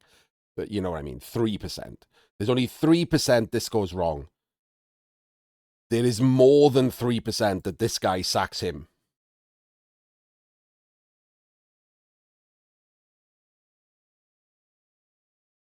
If you are going to do it, I would suggest 1, 2, 3, 4, 5, 6, 7, 8, 9.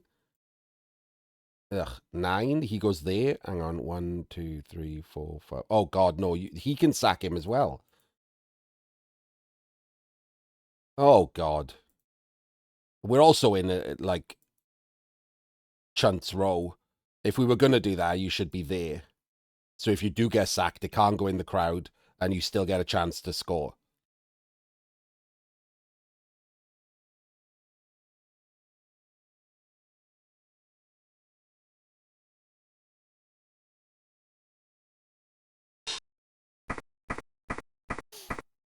Even if he didn't have break tackle, there's more than a 3% chance of him sacking, Bucky.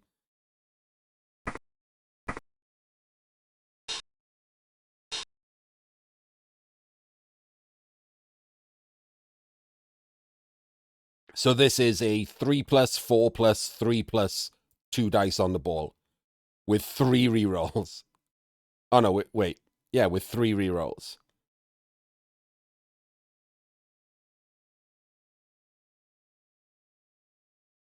Wait, is that the best one? I guess it is because you want the movement left. But you could go this. 3+, 3+. That's better, isn't it? But it uses all of your movement. So you're kind of hoping that it goes in the crowd then.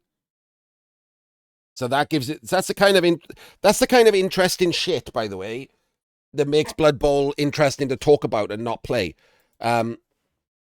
Which one of those is better? There's no real answer, right? There's no real answer for that.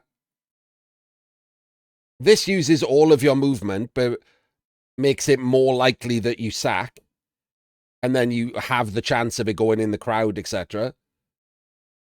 Whereas this makes it less likely you sack, but you have movement left to pick up the ball.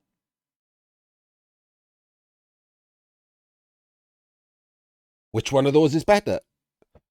There's no answer there. Me personally, I'd go for the easier sack to guarantee the sack.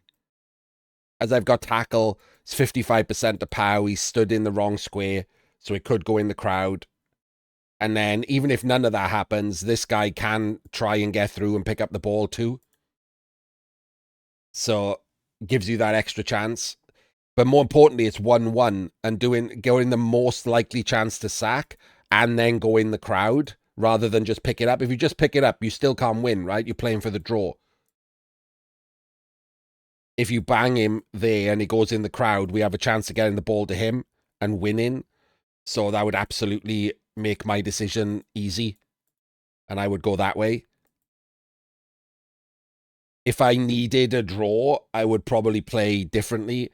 But under no circumstances would I play for the draw here. I've got a chance at winning. I would try and take it.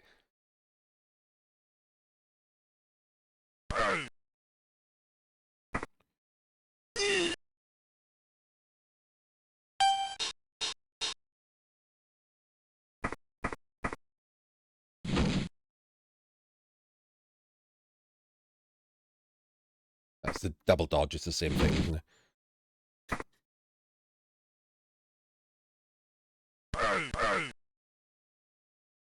And what did he roll? He didn't take the double down. He re-rolled for the POW.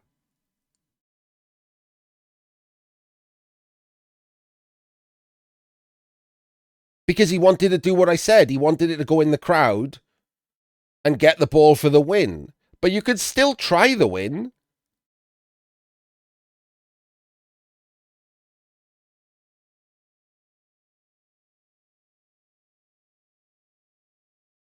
At that point, you just have to eat.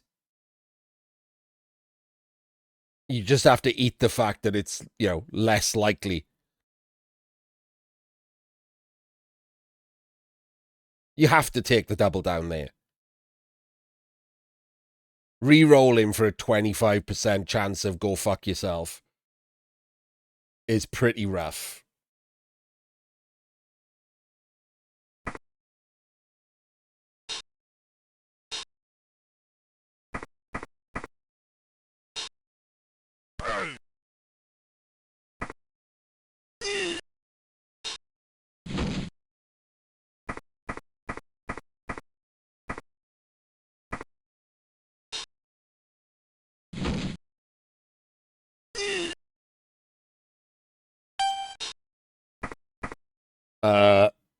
There's nothing you can do here. It's a 1 in 9.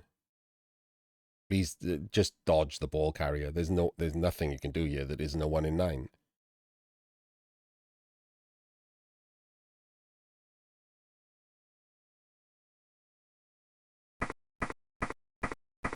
Oh, so okay. That's totally fine too if we want to score on this one. He's got 9 SPP and it's still a 1 in 9 and this one can't die, so that's totally fine. A 1 in 9 is a 1 in 9.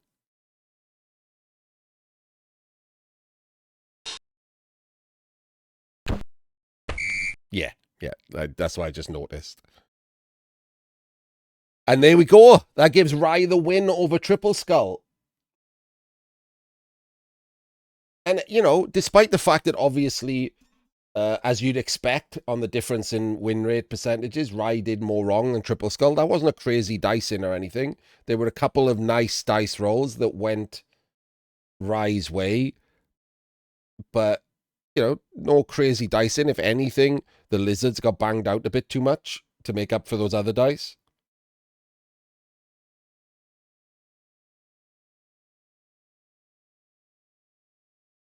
Lots to learn from, though, right? Hopefully this was helpful. Enjoy the free coaching session.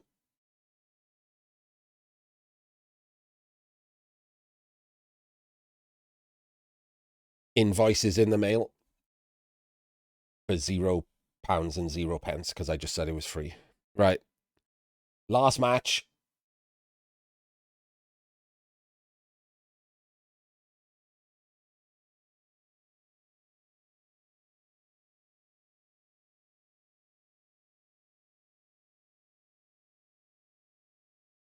So, for the last match, we have someone who we haven't done a game of yet. And we'll try and do it now because obviously he's at the top of the rankings this week. He's not going to stay there, so we'll get a game of his in now. And he is playing number 3 in the rankings, both of whom have finished their runs. So we have Garion with his 1265 humans versus Mavibi with his 1245 high elves.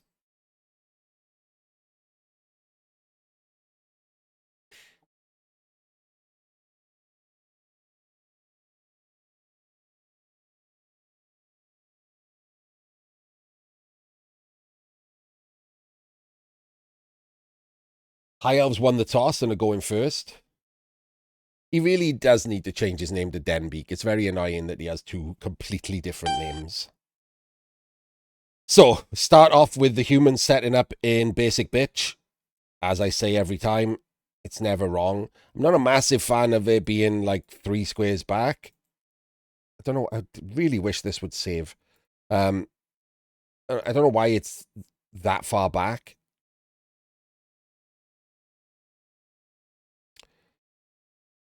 So the High Elves have dodge on a Dragon Prince. Wait, is that all they've got? This was 1245 High Elves, and they've got dodge on a Dragon Prince. And block on a Lino. Okay. And we understand.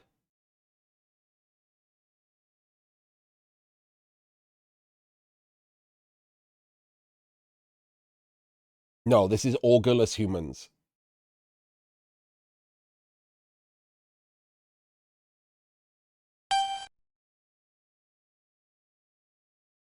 You're a bit behind, right? 2, 4, 6, 8, 10. Yeah, we got one bench. No, it's because the High Elf start doesn't have all 4 blitzers. So you've had to buy a blitzer as your extra, and they're like 100 odd. An Apo, it doesn't have an Apo, so that's another 50. We've got 2 skills, both of which are elite skills. That's another 60. No leader. So that's where the money's come from.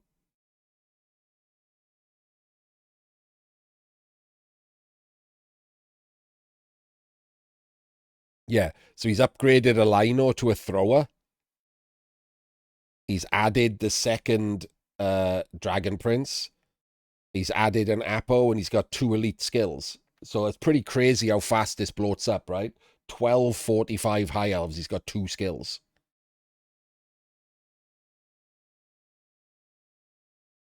In case you're wondering why High Elves are not dominating. There's your answer. For the humans, they have 2 bench, well, 1.5 bench. They have a Wrestle Lino, they have block on a catcher. They have Blodge Step on the other catcher who's niggled. We have the team captain is the Blitzer, who's also got guard and Mighty Blow. And this Blitzer has got guard, Mighty Blow, and break tackle. And then we've got block and leader on the thrower. So a lot more skills, a lot more oomph to the human team at this TV because they don't have an ogre. That's saving them about 80 TV here.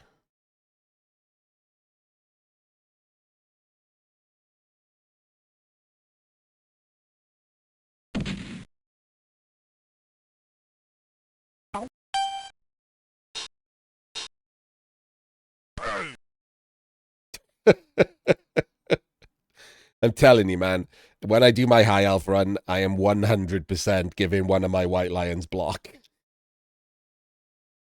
I would run an Ogre, but there's nothing wrong with not running an Ogre. It's not like Lizards without a Crocs or anything. If it was a league and you're keeping the team forever, you should definitely run an Ogre. But it's the same as like Norse, right? Black Box Trophy is heavily TV matched. So staying lower TV and having loads of skills and it is a pretty good deal for them. Norse not running Berserkers or a Yeti or whatever to keep low TV. Also great in this format. Not so great when it gets to like Steel Gauntlet or next season or whatever.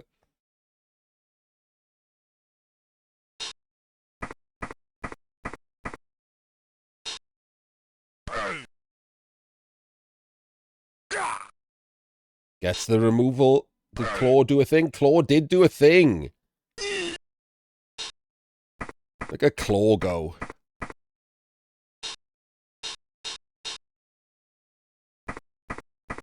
Is this got enough to get to safety?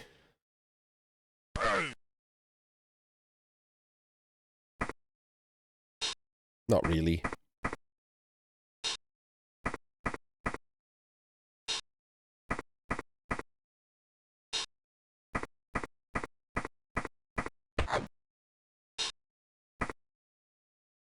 For this guy, by the way, even though break tackle is nice, right? It gives you that 1/2+ dodge. I would genuinely, in this environment, take Juggernaut. Juggernaut is now an even more underrated skill than it ever was before. We've got the important players on High Elves having Wrestle. We've got Wrestle being taken more by all of the Elf teams. I've even seen Wrestle being taken on all of the Amazons, on all of the Goats on a Chaos team to save the 10 TV per player. Juggernaut can run wild in this environment. And on top of that, we've got Nurgle with Stand Firm, Necro with Stand Firm. People taking Stand Firm on things like Old World Alliance teams, on like the Dwarf Blitzer. Like, I think Juggernaut is now like the most underrated skill in third season. It's incredibly good now. It counters so much stuff.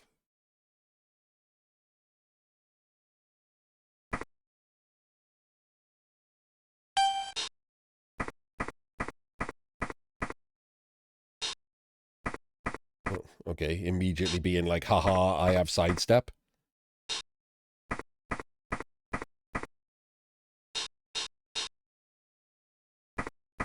Doesn't move the other players first.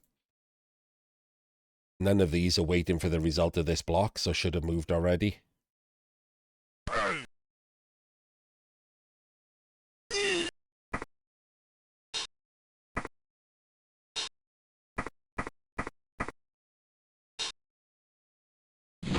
Still standing there while he dodges. This is the best place for this catcher. Seems unlikely. Removes his own player with a mostly irrelevant dodge.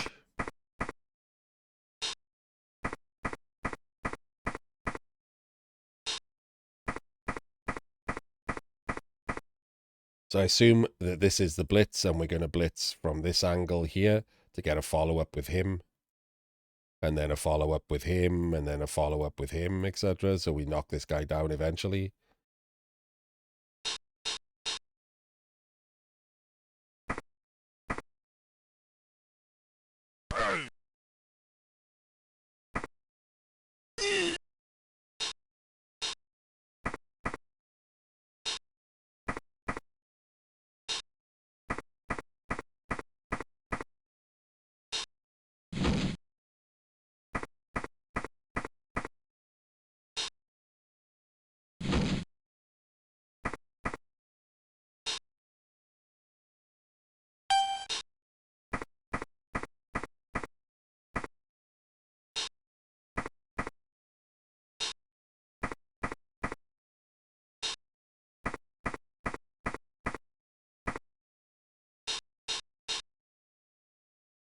Again, he's not staying there, is he? What are you doing here? Come on, move him.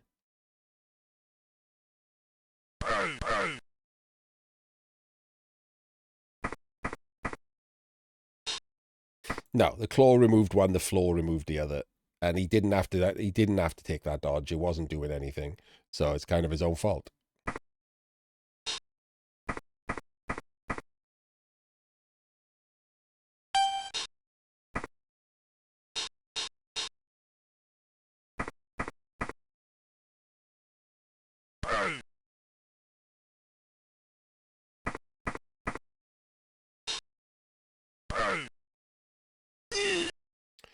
Eats a dub skulls on his lion on turn 3. Oh, no, turn 2.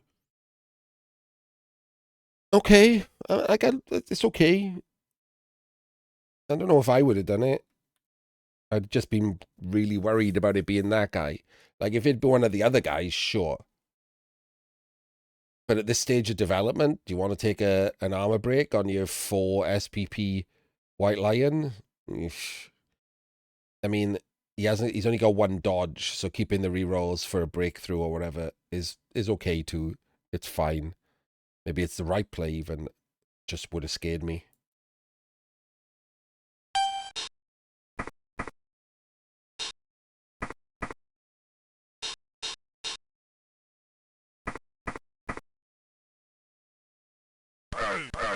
Oh, God. Well, he would have re-rolled into another dub skull, maybe. Don't know how the block dice work, but...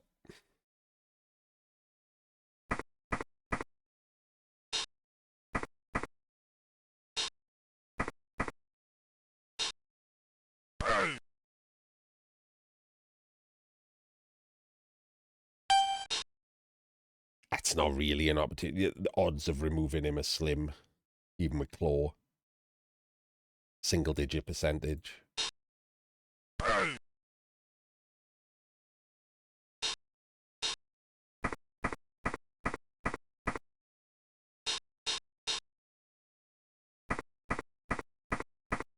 Oh, that is cool, JMC. Tree is playing as well, so once they get a few games under their belt, we'll start seeing their games show up in Friday Night FUMBBL. And anyone else who joins. PC can start playing, he said, at some point, he said. I'm going to be bugging like BBNet and the other streamers to try. JD. We've already seen a Kind game, an Ajax game.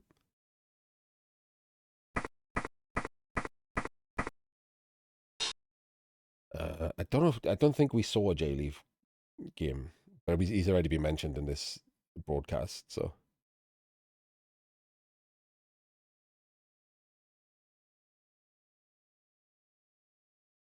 oh, sorry, X-Wing.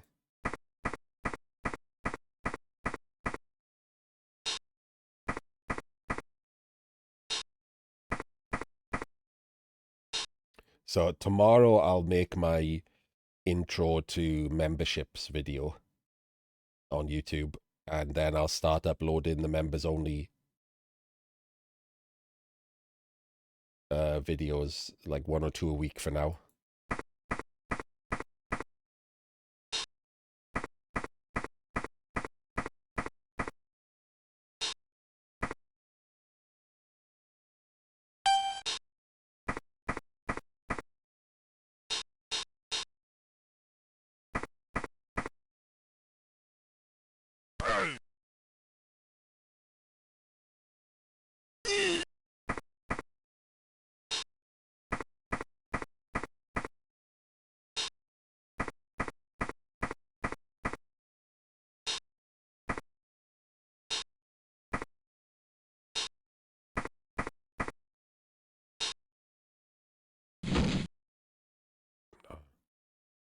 What? I don't know why we do that dodge there. Very weird dodge.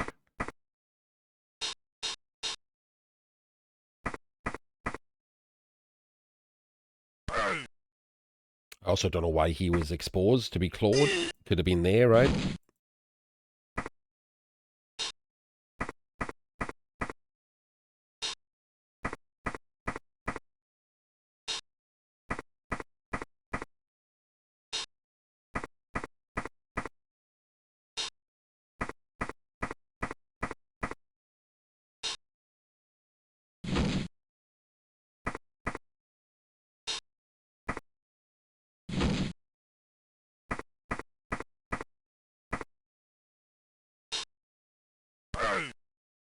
Doesn't get him with the claw.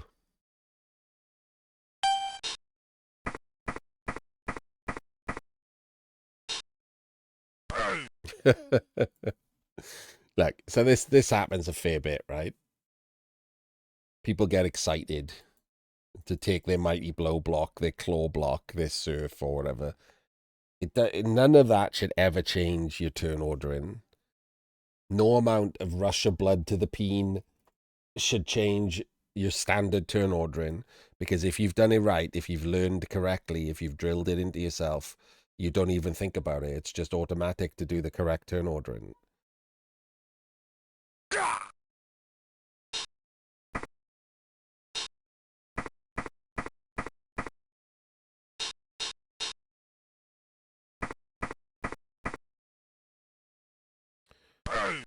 bad angle to blitz from.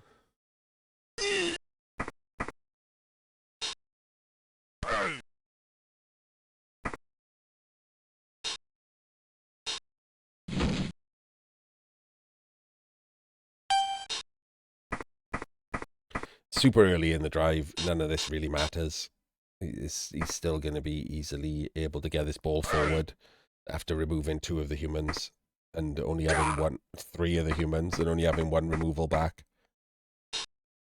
Pretty easy here. This feels like he's going to throw a pass and try and get the SPP on this Dragon Prince now. What he absolutely shouldn't have done is moved all of these players before taking that blockless clear. Obviously, they were better around the ball if that's a 1 in 81. So again, bad turn ordering, right? No reason to move these players. Don't need scoring threats or anything. It's turn 6. So this guy down here is fine. Why do we move the others when we're about to take an unsafe block?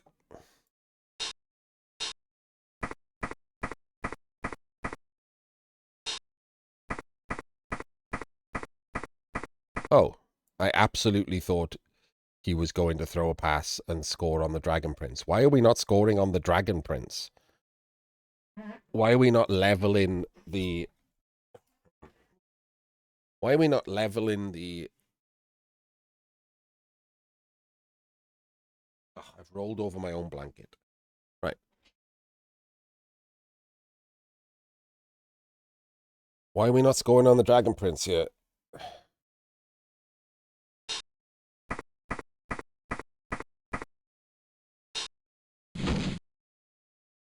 Now 1 in 36, by the way. The ball is not safe, right? Because this is not a screen.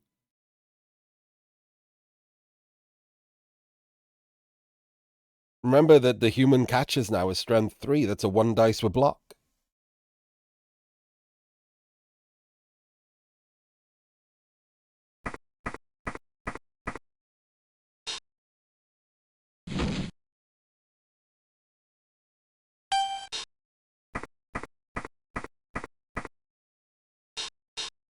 Oh, blitzing the blodger, come on.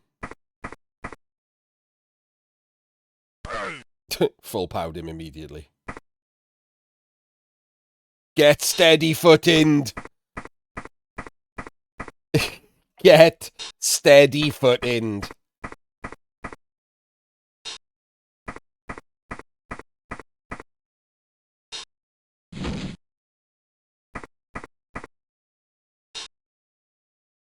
I'm gonna make it so that exclamation mark steady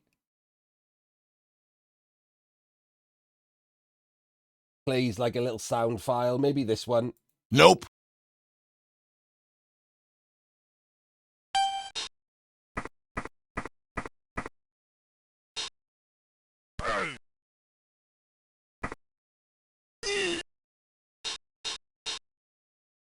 No, I didn't mean I was going to make it right there and then, right?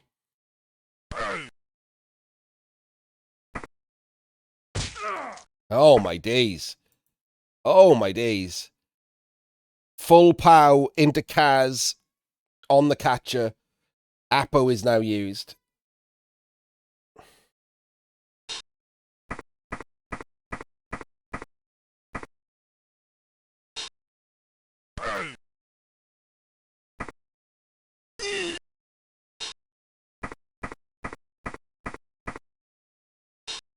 Are we still not going to score on the Dragon Prince? This seems insane. Okay, we are scoring on the Dragon Prince. And for some reason, this is a handoff, not a pass. You got a safe pass. Pass, elf, throwing a 2+. You absolutely pass it and get the SPP on him. Because then that puts him up to 2, and he's 1 in 6 to get the MVP, and he could get a level as well.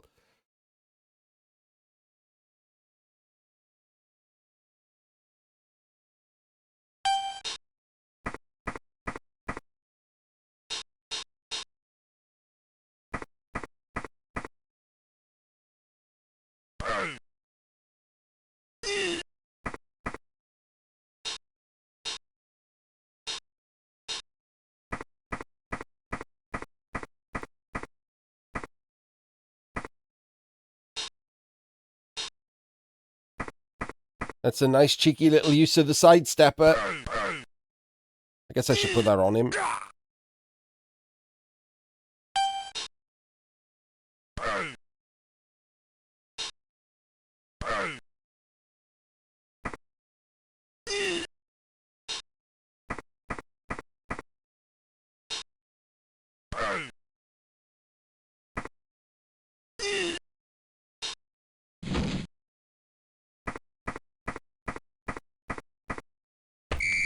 There we go.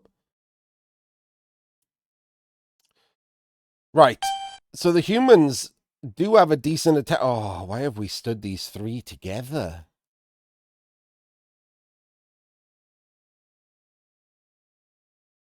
So this is not the basic bitch. The basic bitch is this guy is 1 over. It does make him more annoying, trust me. It still doesn't make it like amazingly perfect or anything, but being 1 over is just better.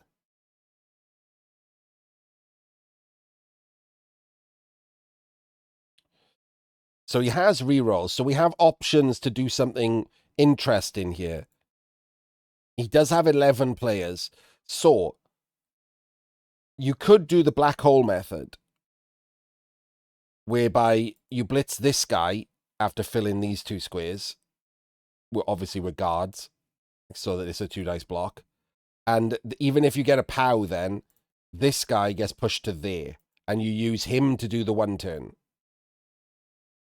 The problem is, I don't know if you can do the best 1 turn, which requires you to push sideways once and then up to there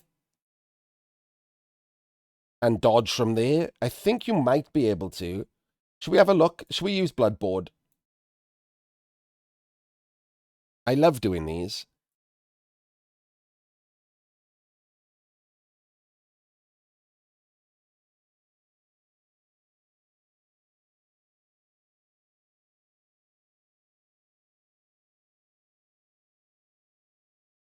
So let's try Bloodboard here. So we have High Elves. No, we're humans. We have humans against High Elves. Not that it matters. We'll use all Linos. So he's put his 3 Linos there. Oh, we don't need the tackle zones on, do we? How do we turn those off? Damn it, I've forgotten how to turn the tackle zones off. Anyone know? Got it. Right. And then he's done the basic bitch grid.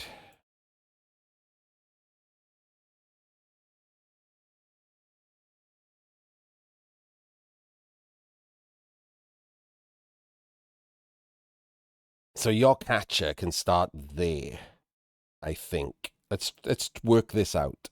You have your 2 blitzers there because they've got guard. Then you blitz with someone else. The thrower is down here. So we blitz with like a wrestle, I know.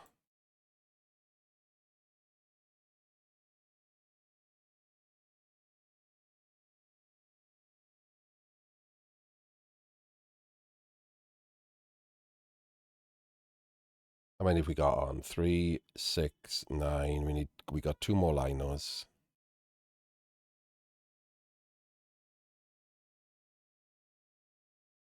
Right, I'm just putting the players on for now. We have got another catcher, actually. Get the lino off.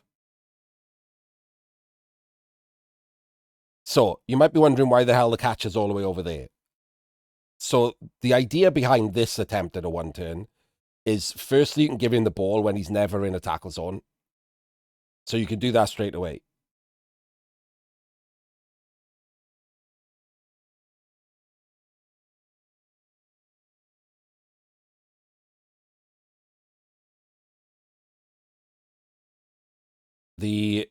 So we put the ball on him, assume that the thrower has picked up the ball and thrown a pass to him. So the blitz is going to be here, here, and here. And even if it's a POW, you're chaining him into there. You kind of want a POW because it frees up this blitzer. Or I guess that could be the catcher, right? No, he has to be there because of guard. Right. So let's assume, how do I make it so that they are prone or whatever? Can we do that?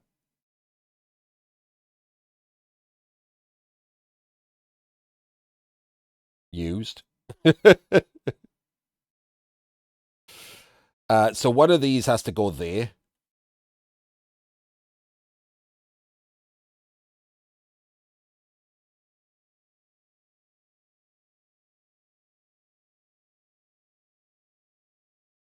So he didn't need to be there. So he can be over there, and then he goes there. I don't know if this is going to be enough. We'll find out now, right? I've not done this before. I'm working this out on the fly. So this block now is on him to just get a push and go to there. This block hits him up to there. Is it going to be any way to fill this square up here?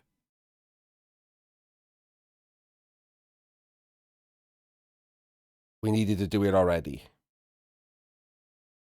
We need to fill this square already, right? So he goes there. So he hits him, and now the catcher's there. We're missing a player. Oh, it's him.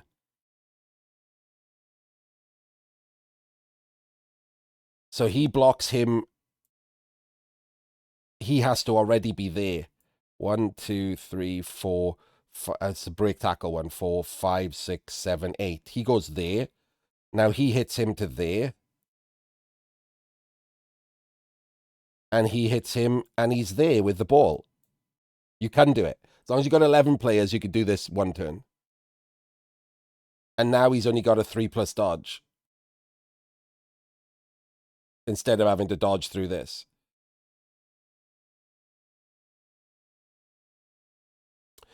So I don't know if this is worth it with the humans. With elves, this is the one you want to go for because everything's 2+s, right? 2+ dodges. But it probably is because you've added maybe 2 extra pushes, which you can re-roll for instead of this 5+ dodge and a 4+, 4+, 3+. Like it's much harder to dodge through. I guess you wouldn't do that when you go that way. 5, 4, 3. But there's a 5 in there, right? There's no way to avoid a 5. Whereas this is just pushes, which are 55%. So better than a 4+. And then you need a 3+ to dodge. So if anyone wants to try and work that out by themselves, to see how to do it, if you've got you need 11 players. And you need a couple of guards. Because you need to cancel his assist. But yeah, that definitely worked.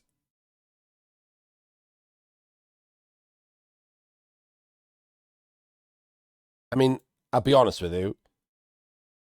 If Garion does this, I will be fucking amazed because it is a very advanced one turn.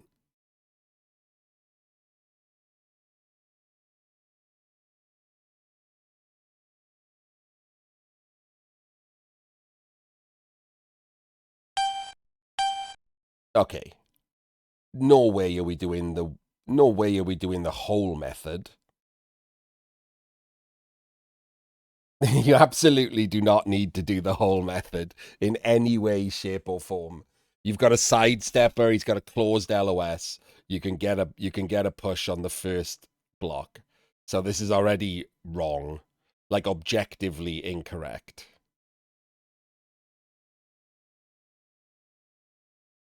He's getting blitzed on.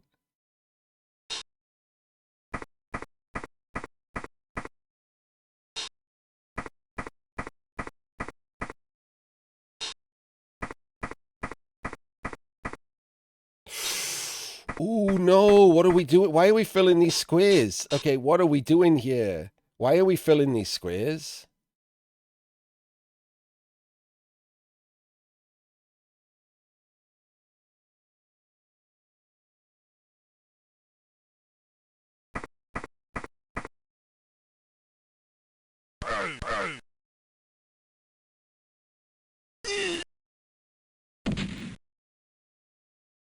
Okay, so now this just got super interesting. A horrendous kick as well. That's insane, man. Okay. So we can still probably do this.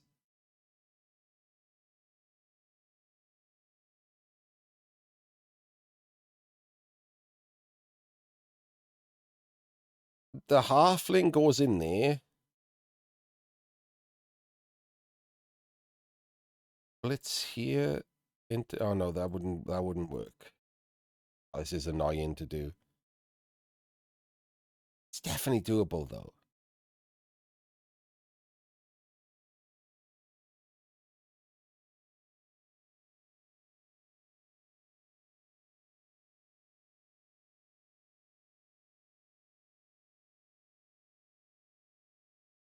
No.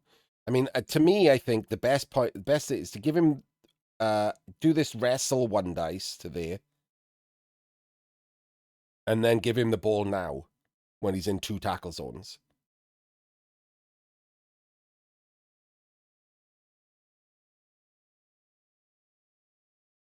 Because then we can chain him up into this area.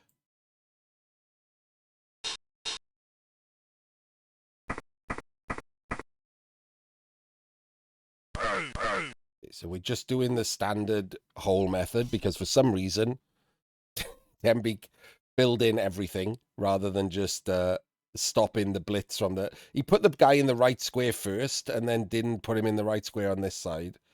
So we're doing the standard method. We're going to chain him up there. I don't know how he's going to get him the ball. That's the big issue, right? He's just doing a standard one turn right now, but he's going to end up in a weird place.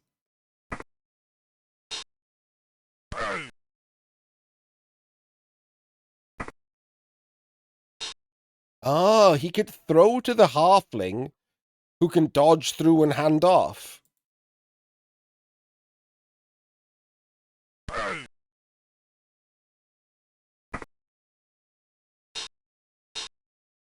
Nope, okay. Just going to fill a square.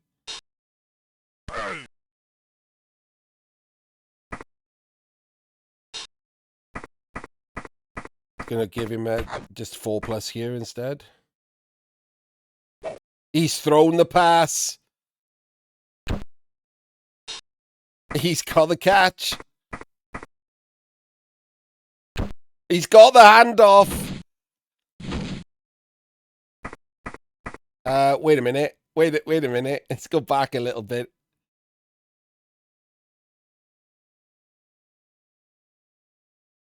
We've made a screw up.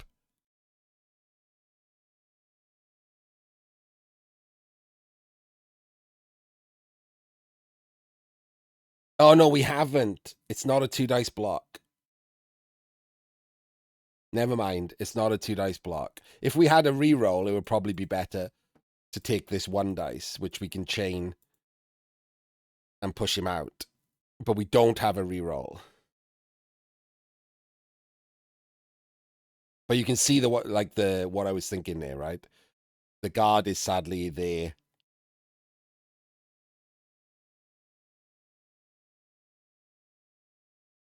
But that was definitely better. But we don't have a reroll, so we're doing the dodge, which is fine.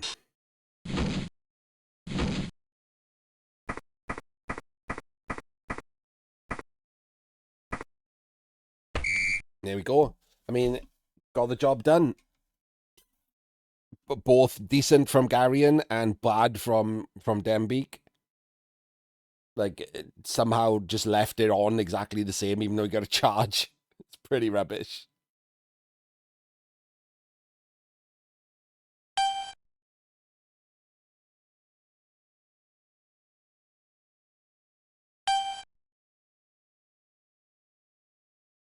Yeah, it was nice. Well done.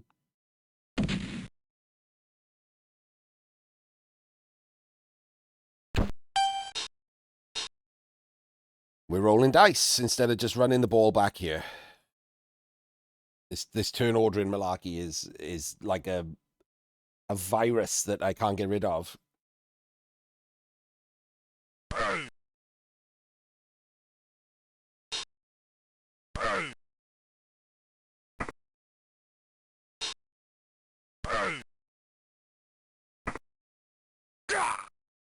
Gets a removal. Interesting that he didn't Apo that to keep 11 on the pitch. This ball is completely and utterly exposed here.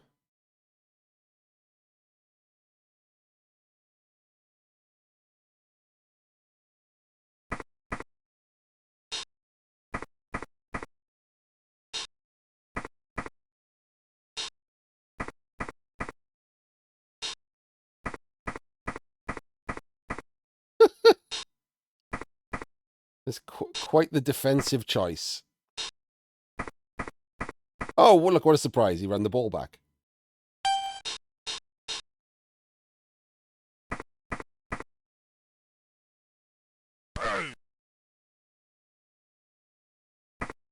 Does the job. He doesn't want to base anyone. He could have got 2 dice, obviously, with a base, but didn't want a base, so just does a 1 dice and then stands around.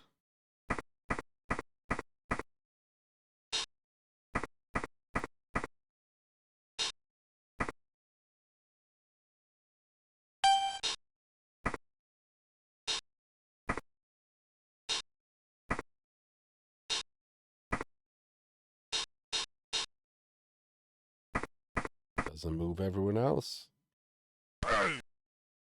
It's the POW. No armor break.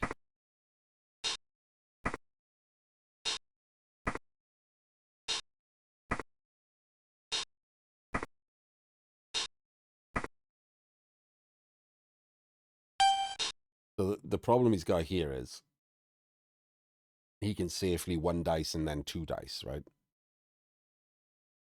By just basing with these 2 instead of putting the other one in as well. He can 1 dice blitz and then 2 dice block. No tackle on these guys, so he shouldn't be that worried about his blodger.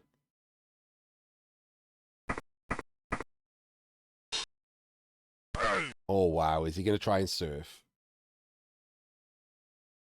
I think he's going to try and surf. It's a 1 in 9 dodge to surf. I don't hate it. There's a blockless block. Like, so normally I would hate this, right? You might be wondering, like, why the hell doesn't he, like, shit on this with his blockless 1 dice or whatever? It's because it's 1 all. I've said a million times, right? You have to understand the current board state. You when you start a game with someone, you have to have a good idea of what the expected result is, and then that expected result changes from turn to turn. It's not always going to stay the same. Like, if I'm a 70% coach with a good team and I'm playing a 30% coach with a bad team, obviously the expected result is I'm going to win easily. But every turn, if he's rolling some cars, that result starts getting closer and closer, and then it gets to be the expected result is a draw, then the expected result is a loss. Suddenly I've got to start playing risky. So right now, the expected result is loss for Denbeek, because he doesn't have that many agency players. He's only got 1 dodge. He doesn't really have a lot to take the ball off, and he's getting blitzed with Mighty Blow every turn. He's already lost a player. So he has to take some risks to make the expected result go back to draw or win. So this is one of those risks he could do. He can 1 dice here, and then he can 1 in 9, 2 dice surf to even up the players. That's not an incredible risk for a good reward. So I don't hate this plan at all.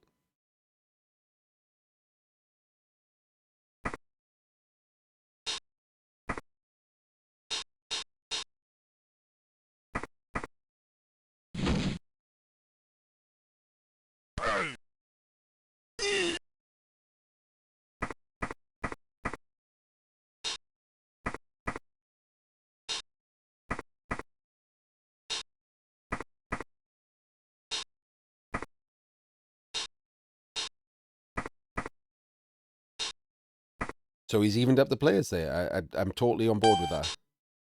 Like I said, he shouldn't have been standing there in the first place. He should have been 1 in.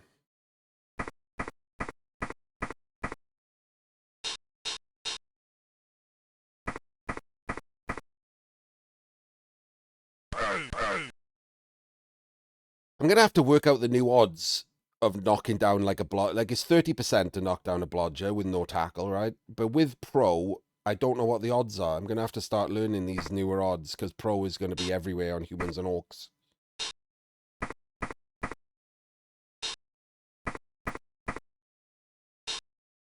These weird little flat shapes are like interesting. Yes. And then what is it with steady footing too?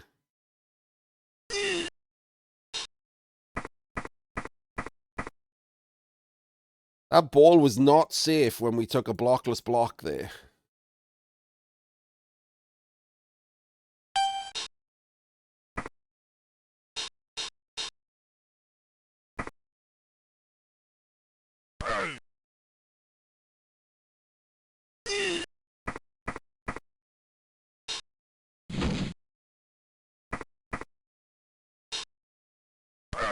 These should all have moved before we take this blockless block as well.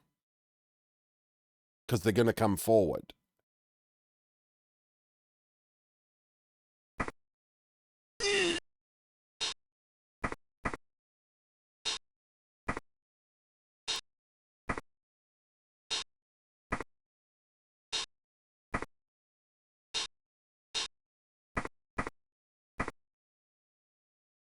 No reason to be so far back. There's no breakaway threat here.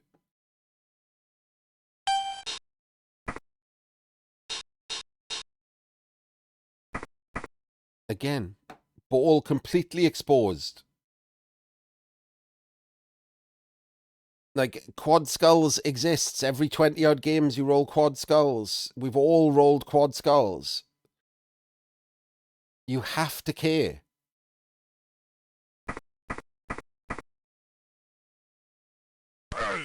Oh, my days. The dub skulls, and I didn't get a chance to pause and laugh.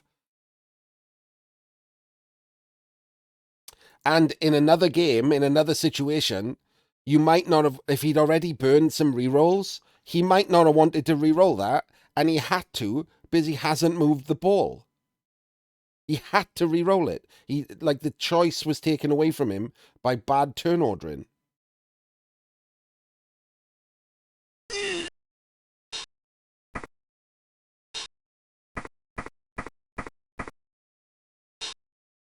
You see it a lot in, like, I'm not going to shit on Garion. It's not about him. It's about, like, a vast group of people that he is one of.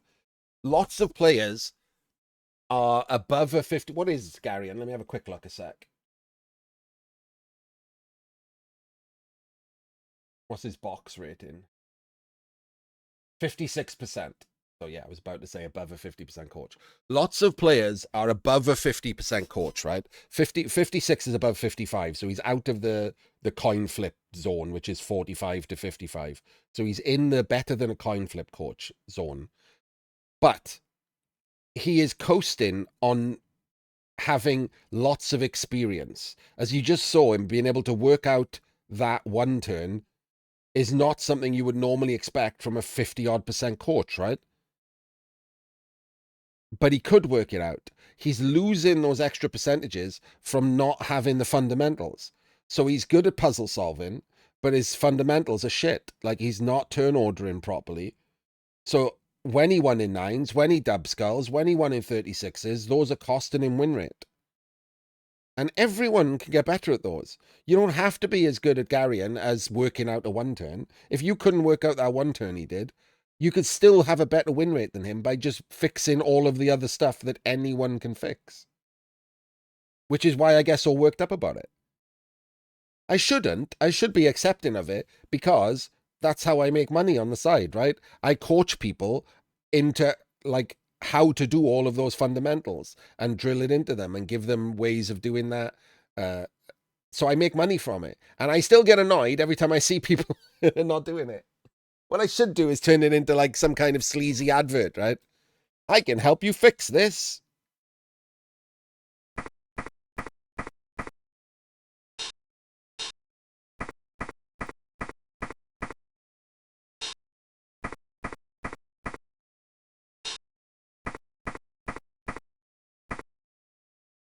Don't dodge.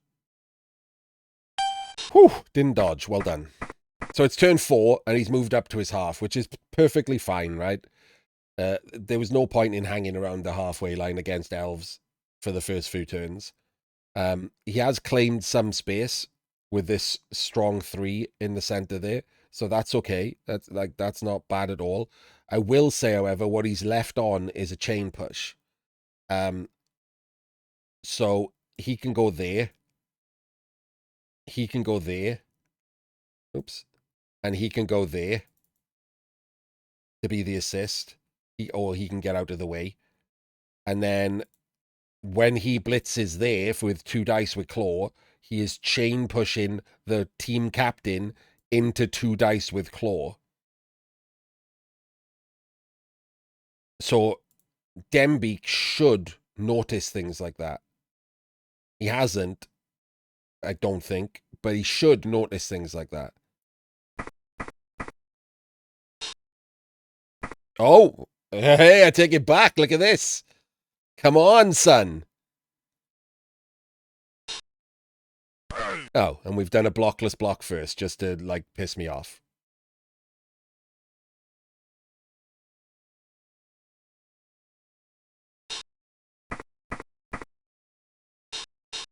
We did notice it. Well done. We just did that shitty blockless block to wind me up before doing it.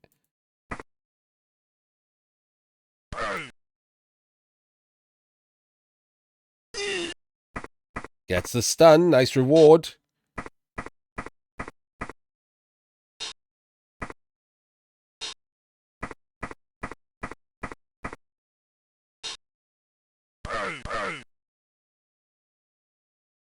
Push skull into mascot push skull.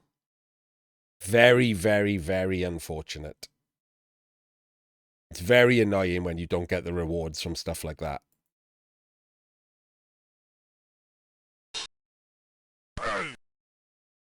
Triplean.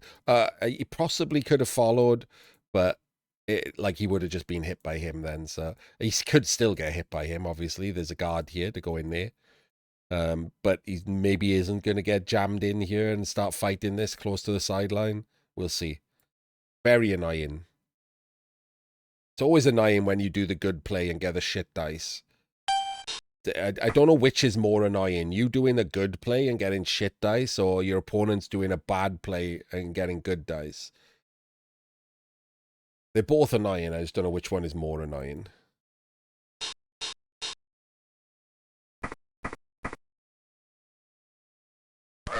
Gets the POW. Mighty Blow doesn't do a thing. That's a real interesting.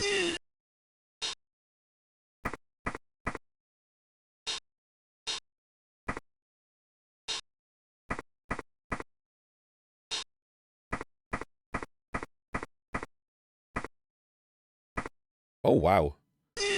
We really threw him into the backfield. Okay.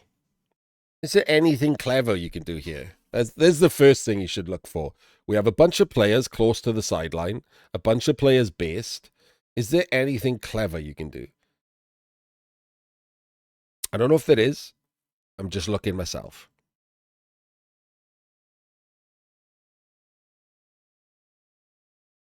The guards are next to each other supporting, so that's real nice.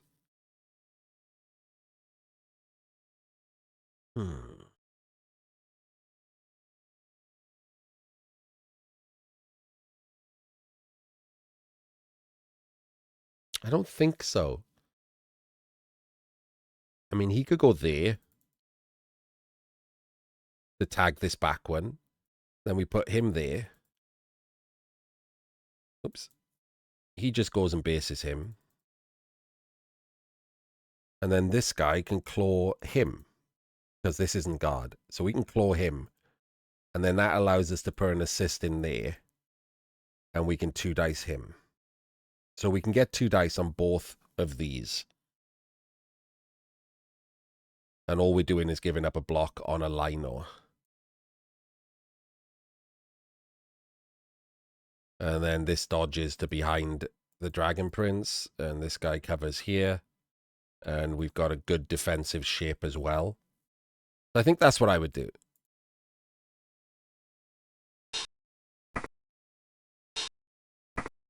Man, get Dembeek. Dembeek watching the channel a lot. Liking it. Turn order in, by the way, Dembeek. Just saying. Hang on. What was I supposed to say? I could help you fix this, Dembeek, for just £20.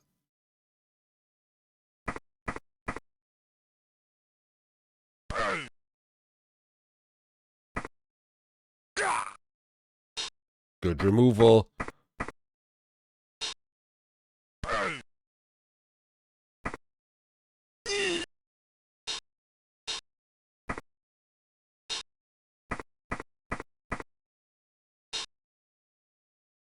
Shouldn't be leaving this guy to run around on his own.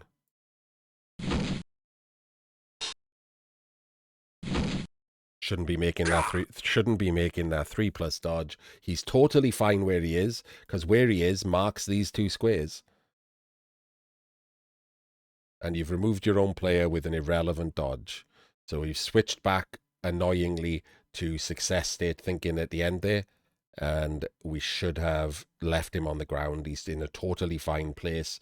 If you want to trade off with one of his players, that's good too, because he only has 9 players, so you absolutely should leave him on the ground there.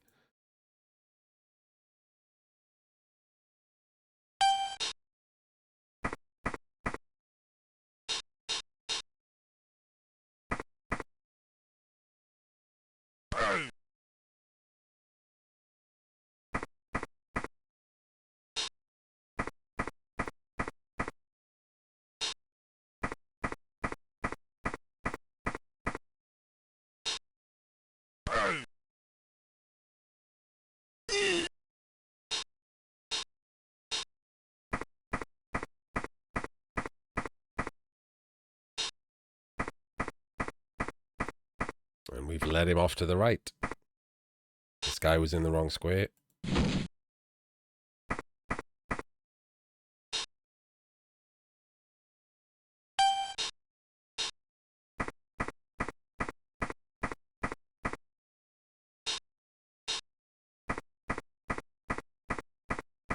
I thought he would have been the blitz, but I guess not.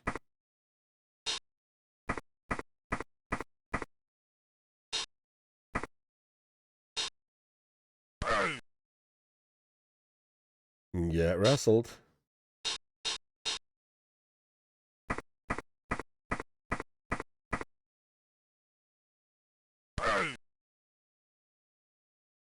Follow.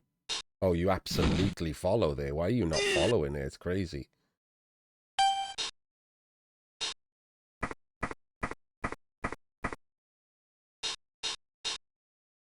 Why did we not re-roll this? Like, the only thing stopping his entire team going this way is this one dude who's already got an assist on him. That was a very, very bad not re-roll. I mean, he didn't need to be up there, right? He could have been there or there, and this would be stopped anyway.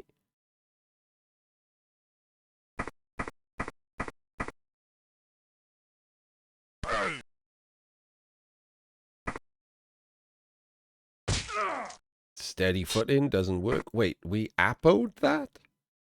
I guess for his own one-turn attempt?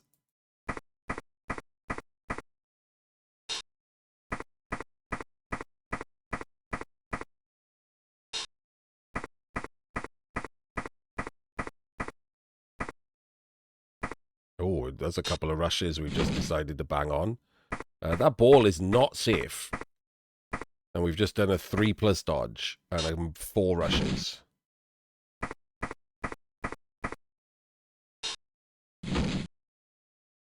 Well, that's a lot of dice he just rolled to make this ball vaguely safe. Jesus. Oh my God. What? Look at those dice. Holy shit. That is a string of dice. Could have done anything. Could have just run in a circle around the tackle zone.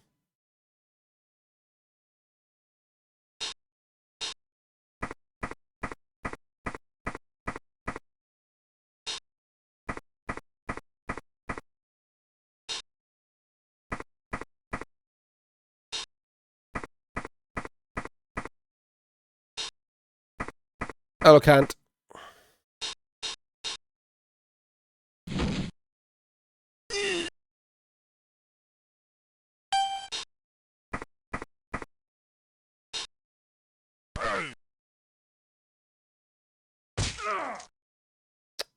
That is a Kaz.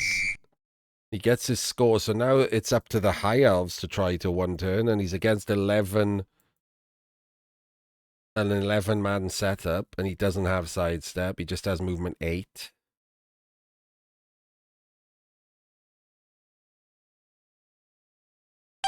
Hungarian also does the same thing.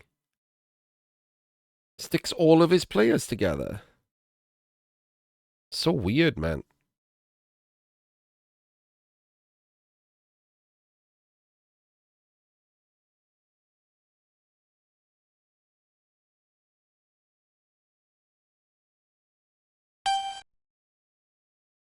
I mean, why are we going this way?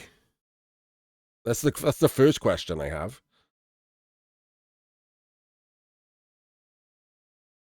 We should be going this way. Because that is a 3+, 3+, 2+. Whereas if you go this way to there, that's a 3+, 3+, 3+, 3+, 2+. There's a hell of a lot more dodges. So we should be trying to push the player to this square. So we can 3-3-2.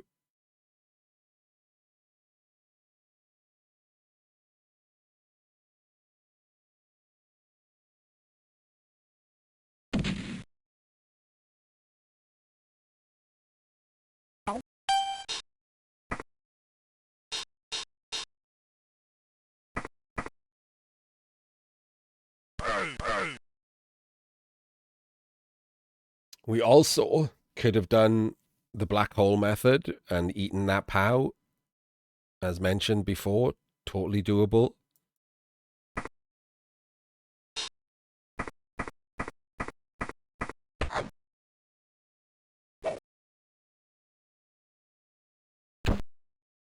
Has the ball.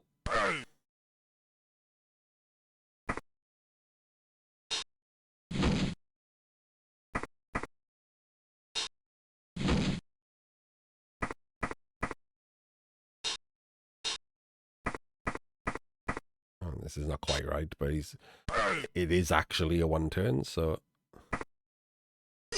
And he's managed to push him there, so he can block him, reducing this to a 3-3-3, 3-3-2.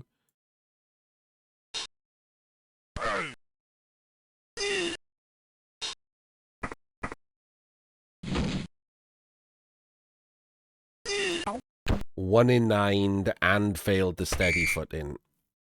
Harsh. So that was a tale of 2 one turns, right?